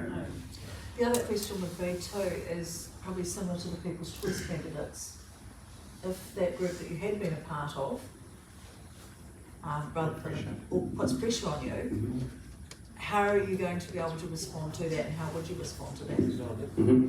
Well, I'm not a member, so that's an easy answer. At the same time, those groups will come to council. If I am elected to the board, and I would hear from them. But again, as Henk rightly said, the majority of people don't come to council. The majority of people are actually quite disillusioned with the decision making in council. There's a lack of trust and transparency, and so people will have seen from my Facebook page, for example, I'm completely open about what I'm doing, what I'm seeing, what I'm hearing in the community, and I'll continue to do that. And just one follow-up question on that's come in from a resident. Your campaign slogan, Greater for Hornby, is that just not playing on the success of the Greater Hornby Residents Association? Could you have not come up with something a little bit more original? Look, I think the Greater Hornby Residents Association, which was only formed a number of years ago, has achieved a really great deal in here. We've seen the delivery of the Matatiki Hornby Centre in the right place. I think it's a brilliant facility. I think it's well used. I think it could be even more used. Look, I'm not trying to give a misleading impression that I'm endorsed by the DHRA. I haven't mentioned that in my candidate statement or anything like that. At the same time, I think it's a great place to live, and I think it can be greater with right leadership. So thanks, Mark. Yeah. Can I just ask one question? Sure. Hands up. Whose campaign signs have been defaced in the lead up to the voting? Yours has, I've seen it myself. This is a challenge. Yeah, this is a challenge. Hands up, whose signs have been defaced on the lead up to the voting? Not yet. Yours has. One is what you doing. No. Actually, now that you mention it, I'm sure. I'm not necessarily defaced. I've had my face cut out of billboards. I have, yes. A particular party does that though, don't they, to stop the wind? I've got it on Facebook. They admit that they do it to stop the wind. Don't read everything on Facebook. Happy to share it with you. They were on a fence. There was no wind issues. No, there wasn't any wind issues with theirs, but it was actually. I realise time's marching on, and in respect to the mayoral candidates, I'll let them go first, just with their 3-minute summary. Phil to go first this time. I'm going to give you an extra 30 seconds just to cover one of the questions question, and it's what can we do to get chlorine out of our water, or the chlorine situation out of water? So you can address that part instead. Right, I'll start the chlorine bit first. Is that right? Yep. What we've got, Christchurch Canterbury has got the best water in the country, as we all know. We knew it, no one ever got crook from it. Unfortunately, Havelock North thing happened, and the knee-jerk, it would never have happened here. The knee-jerk reaction from the government was what we had to do. Our wells, the top of our wells were under the ground, but because the government said what we had to do, we brought them up above the ground, and you will now see all of those blue things with roofs on them, and that's good. And that's where we're actually hooking on the chlorine-free water taps, the two that we've got so far. The other thing we did is we realised that some of our wells were too shallow, so we deepened them down probably through Hank's father's old business. They deepen well, so they're the deepest they've ever been. So they're all down to a certain depth. The good thing about it is Tomato Arawaira's come along and said, you've got them so deep now you will never get protozoa influx. So that saved us an absolute fortune going forward with that. We have got, as I say, we've got the wells, the pump stations, the holding tanks, everything's good. We have got leaks in our water, and the number is, even though I don't necessarily agree with the 28%, because we're now measuring it a different way. There's A, Bs and Cs and Ds. We're in either the high Cs or the low Ds. It's more of an international way. If we get down to either the low Bs or the high As or somewhere like that, I've got to get into it a bit more, we will get the chance to take our chlorine out. But until we stop the leaks that we've got, and there's only really 2 areas in town that have a higher lossage, leakage, and we're attacking those, so that'll get those down. But anyway, get back what I want to talk about. I've really enjoyed this job. As I say, I've got good people around me. The day you don't enjoy your work is the day you don't want to do it. And you don't want to get up and film yourself every day. So I've still got the energy to get out of bed every day, because you can see how you can make a difference. I go along to opening conferences and stuff like that, and you see the look on people's face when you say, oh, just walk down there, there's a strip, and you do everything like that. It's great. One of the things I do want to do, though, is before the earthquake we had no borrowed money at all. Now we've got $2 million hanging off us. In the last annual plan we had $20 million underspent, believe that or not. We did. And it was either take it off rates or pay down some debt. We decided to pay down some debt, and it made a difference to rates in the future of 0.22%. Now, just imagine if it was 10 times that. If we can get rid of some smaller things like the Litchfield Street car park, bits of land that we've got lying around, some stuff out by West Melton, we've got still 5 hectares where Mayoral Council used to dump their night cars. So we probably don't use that as much as we used to. It's very fertile, I might say. But things like that. But one thing that has happened since I've been in council, and this was before I was in the mayor, we got some stuff from the government called Better Off funding. Now, one of the things we did do is we gave all the community boards, tell me Mark, how much over 3 years? $500,000 over 3 years. Some community boards, no one wasted it, right? No one wasted it. Some community boards didn't spend it quite as fast as they wanted to. The best thing was that it was spent by the people who were at the coalface of the residents coming and saying, oh, we'd like one of this. Well, oh, we've got the money, we can help you do that. The bit that sort of upset me is that Banks Peninsula didn't get the same amount because it didn't have as many people, but by crikey, it's about 15 times bigger than anywhere else. So I would like to see a number, I don't know what it should be, a number that's increased to all the community boards to be able to do that. Not massive numbers, but just something, because they're Johnny on the spot. They see it right in front of them, because then it saves a whole lot of grief and paperwork for it all come to us. One thing though that I would like to see is, and that will give community boards to have a lot more say on things. The only thing I would like to see is community boards by themselves not have a say on whether a speed hump goes here or there. If that came into the whole of council, that I'd be happy with that. That's just something that I think it affects all of us. But as I say, I enjoy it. we've got so many good things coming to Christchurch, but never forget the homelessness thing that we have to attack, and the affordable housing. We've got land all over the place, and I'm really keen on getting that across the line. So thank you very much, everyone. Shopburn Service Centre. And what? Shopburn Service Centre. Shopburn Service Centre? It's contaminated, you can't do that. Thank you. Thank you, Phil.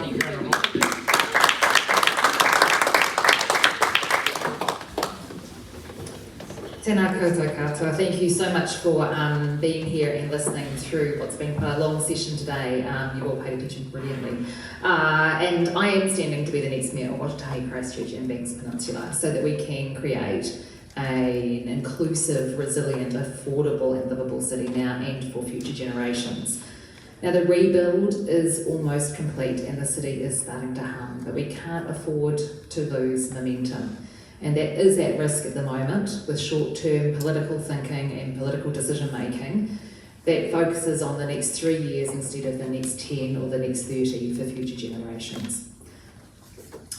My plan is to make sure that as a city we have good access to chlorine-free water through installing a network of chlorine-free water stations across the city, and I did get budget on to do that. And to make sure that we're not just reacting to the leaks that we see and that we measure underground, but that we are renewing our pipes at a greater rate. So when it comes to those pipe renewals that we're supposed to address as well, in the long-term plan last year, there was a proposal in the original draft to kick out funding for our pipe renewals into future years. I voted against that, and I made sure that when we did our final long-term plan, that we not only had a better target, so we only had a target initially of getting our leaks to under 25%. We now have a target, because I put it forward, of getting those leaks under 15% by 2034, and we have the budget on to do it. And I think that's a really important step for our infrastructure. And I will continue to focus on making sure that our infrastructure is not only fixed when it breaks, but it's renewed before it breaks, so that residents aren't stuck paying for fix after fix after fix. We need to do it once and do it properly. I will be planting, actually literally myself, but not all million, a million trees and plants across the City and Banks Peninsula in my first term as Mayor. You know, working with community groups across the city, both in the city area, down the Avon-Takaro River corridor, the Heathcote Hawaho, up on the Port Hills and across Banks Peninsula, and supporting the groups how they're doing the restoration across Banks Peninsula too. They've gone from 1% of native bush on Banks Peninsula up to 20% through community efforts and landowner efforts over a large area of time. As Mayor, I will lead a council that's focused not on who's right, but on what's right. We'll put aside petty politicking and make sure that we're listening to our communities. Communities will get a greater influence and greater say in both the long-term plan and the other big decisions that we need to make as a council in the next 3 years. And we will get our water under control. We will put together a transport system that means that everyone has access to wherever they need to go in the city in a safe, affordable and convenient way. So with that, what I'd like you to do is to join me in helping shape the future of our city at the next elections. Make sure that you vote, make sure that your friends, your whānau vote as well. Voter turnout is really, really low, and every vote counts. Nō reira, tēnā koutou, tēnā koutou, tēnā rā tātou katoa.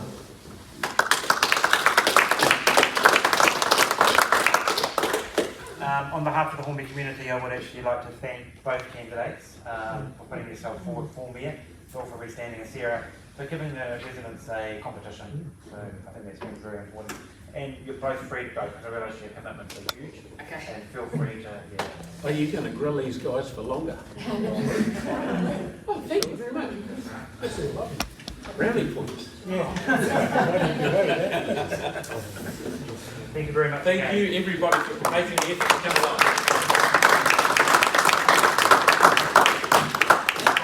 Bring the microphone down this end, and the community board candidates, we've got 2 minutes to sum up.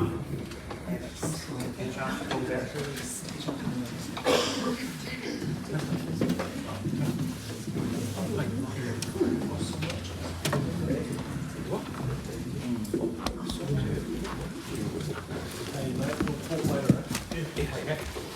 Please help. Such a daffodil.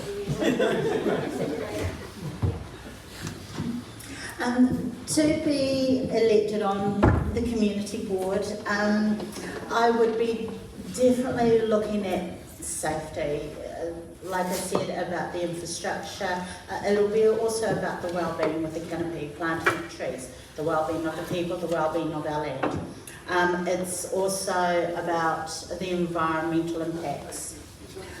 I would be about listening to the different perspectives to empower the people of Hornby to get involved and tackle the local issues and boosting community well-being. Even though I have recently moved back into the community, I've always stayed connected.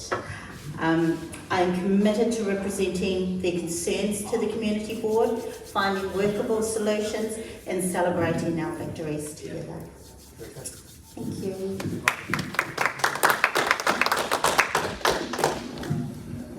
How do we go over time? We have to be up by 4 o'clock. I came in for a second term, and I'm reasonably determined to get it actually. It might disappoint me a bit, but that's all right. I was disappointed in both our mayoral candidates when they talk about trees. It's apparently the number of trees planted that matter. Absolute garbage. Say that to the people who've asked us to cut them down. Say that to the people who spent 5 or 6 years in absolute misery because the wrong tree was planted in the wrong place. Yeah? Yes. And I'll talk to you later, but I've got something for you too. You're talking to me? Talking to you. Oh. Yeah. You want to I think you're off the hook just like that. But it's true, we need to plant the right tree in the right place. I was driving along Christchurch, not going to tell you quite where, and I saw some young cabbage trees planted, they're only about that high, looking really good, right? And some intelligent person planted them underneath the power lines. The numbers are correct, but that's about as stupid as it gets. Yeah? In a few years' time, we'll be chopping them down, and what have we got there? Nothing. You can't up the leaves. You know, we've got everybody saying let's plant trees, but not at my place. Yeah? The reason for that is because we don't take the time to sort out what trees go where. Right? It's no good putting a great big oak tree right outside somebody's place. And it's no good putting a splendid little tree in a big area. I'm really pleased to say that the council has employed a really good park fellow who does take that into consideration. But I look forward with interest in that. Yeah. Thank you. Sarah?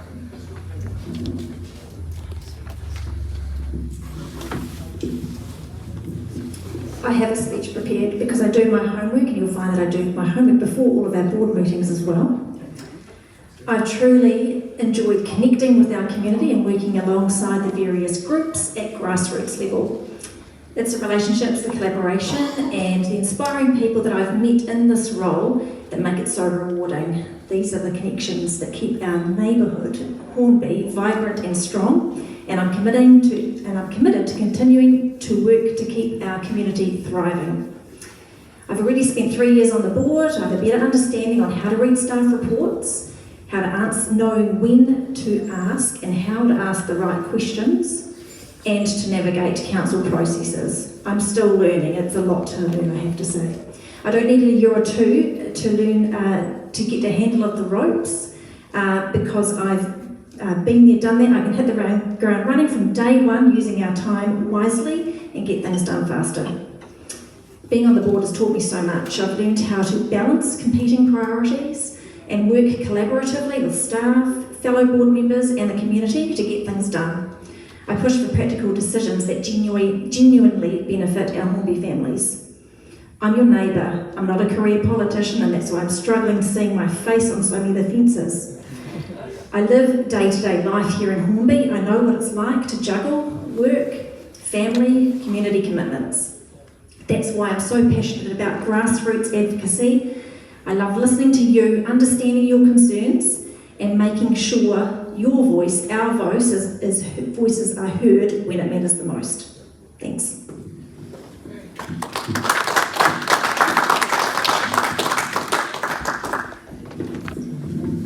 Right. So standing here today as a candidate for the Hornby ward is more than just about running for a seat. It's about representing people, culture, and community. I may be new to this, but I believe, when you apply for a job, when you start, you don't know what you're doing, but you get accepted because of what your characteristic is, what your skill is, and everything can always be developed. So I have always believed in that.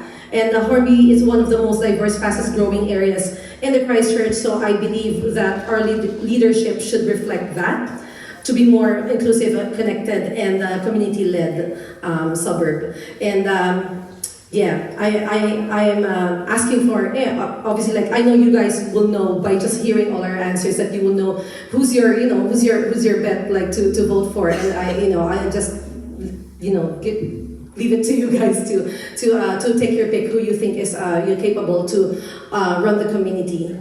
Thank you.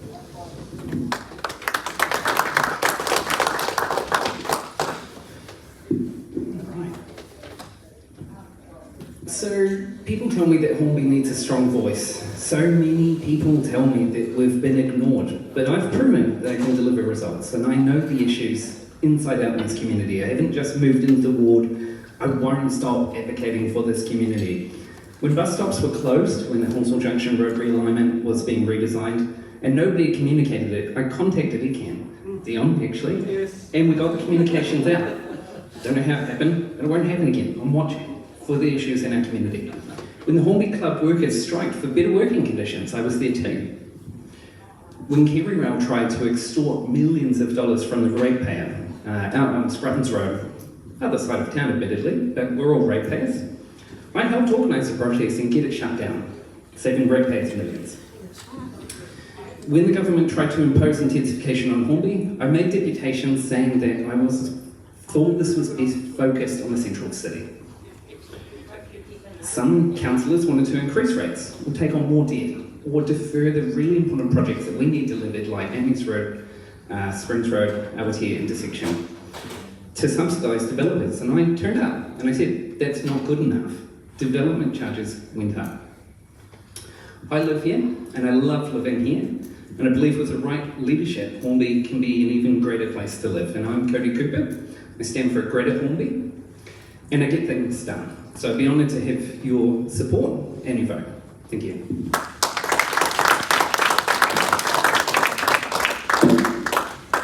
Just before we hand over for the final wrap, I wanted to thank you all for standing for the community board.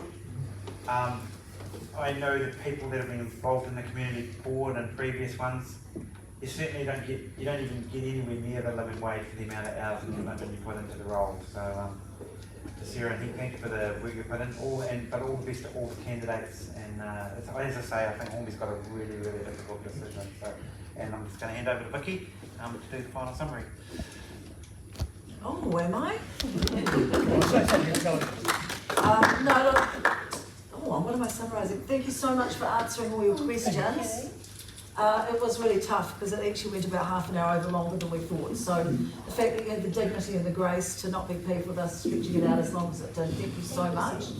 I wish you all very well. It's going to be a really tough decision when Hornby does go to make its choices on who to vote for. But I think each and every one of us agrees we've got to get people to vote, because our voting turnout is the worst part of it.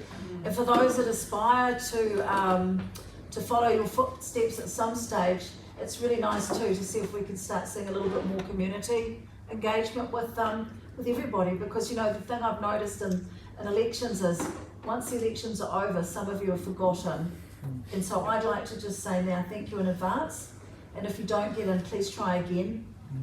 And please make yourselves available to the Greater Hornby residents. If you're not a member, then I would strongly recommend that that's probably one of the best gifts that we could have had, is to be able to all stand together in unity and to be able to stand proud for who we represent. And so on behalf of Marc, who is just incredible, He is, and he's wearing the most beautiful shirt. I'd just like to thank you all for attending, and thank you so much for your time.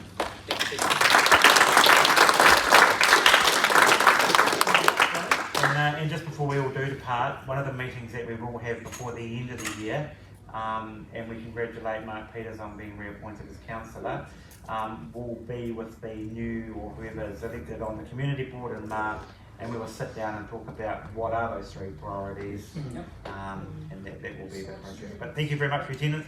I don't know how many ECAN candidates we've got in the room. Can you stand up, please, sir? There is one other election that goes on at the same time. Canterbury Regional Council, and as you can see, that me and this fellow that was standing there have fisticuffs about how things are getting done. There's a good relationship, and our council does a lot of work, and public transport is really, really important. I'm not going to go over it. You can all vote for me because I'm here, so most people I know anyway. But we will get that number 5 bus done, and we are going to be doing a review of public transport delivery. We have public-private partnerships that we're starting to do, which is something we haven't done before. The government stopped the funding for new public transport, but by doing things differently, we will get change and we will be able to do things. So I hope you're right. We're going to try. Like, we have to try something different. If we can't do things the same way we've been doing it, so things will change over the next few years. Whether we exist is another example or another question, but there are regional functions that just cannot be done by 10 different councils within the region. So we've got to get there, we've got to be ready to have that conversation as a community, because you don't want to be sitting here and not having any control over what happens or any say in what happens in the region, because they're all so interlinked. And everybody's been going on about the economy going well. The economy's going well because activity in our region, agricultural activity is going through the roof, but that has consequences as well, so make sure that you think about those things.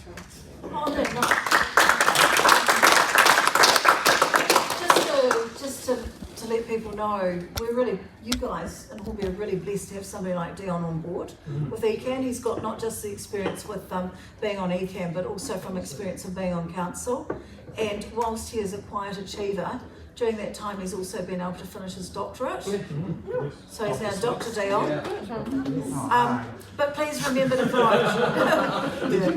Please remember to vote in all aspects, but also too on behalf of the community and probably the whole of Christchurch actually, because you have been a deputy chair in ECAN. Thank you so much, Dion, for everything that you do and for always being your authentic self. Are you his campaign manager? Yeah. Can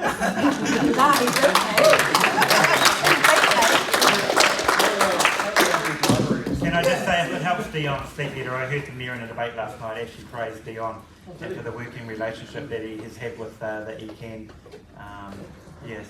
And especially signalled out you as one of the 2 people. So.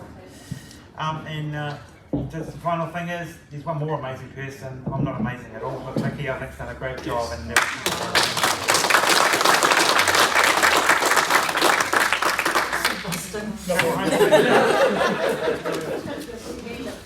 No, I'm busting, eh? Excuse me, don't mean to make an announcement. Nice to see you. Thank you. And at some stage, it'd be nice if you guys get to connect as well. I will sort of mark it through, but with your business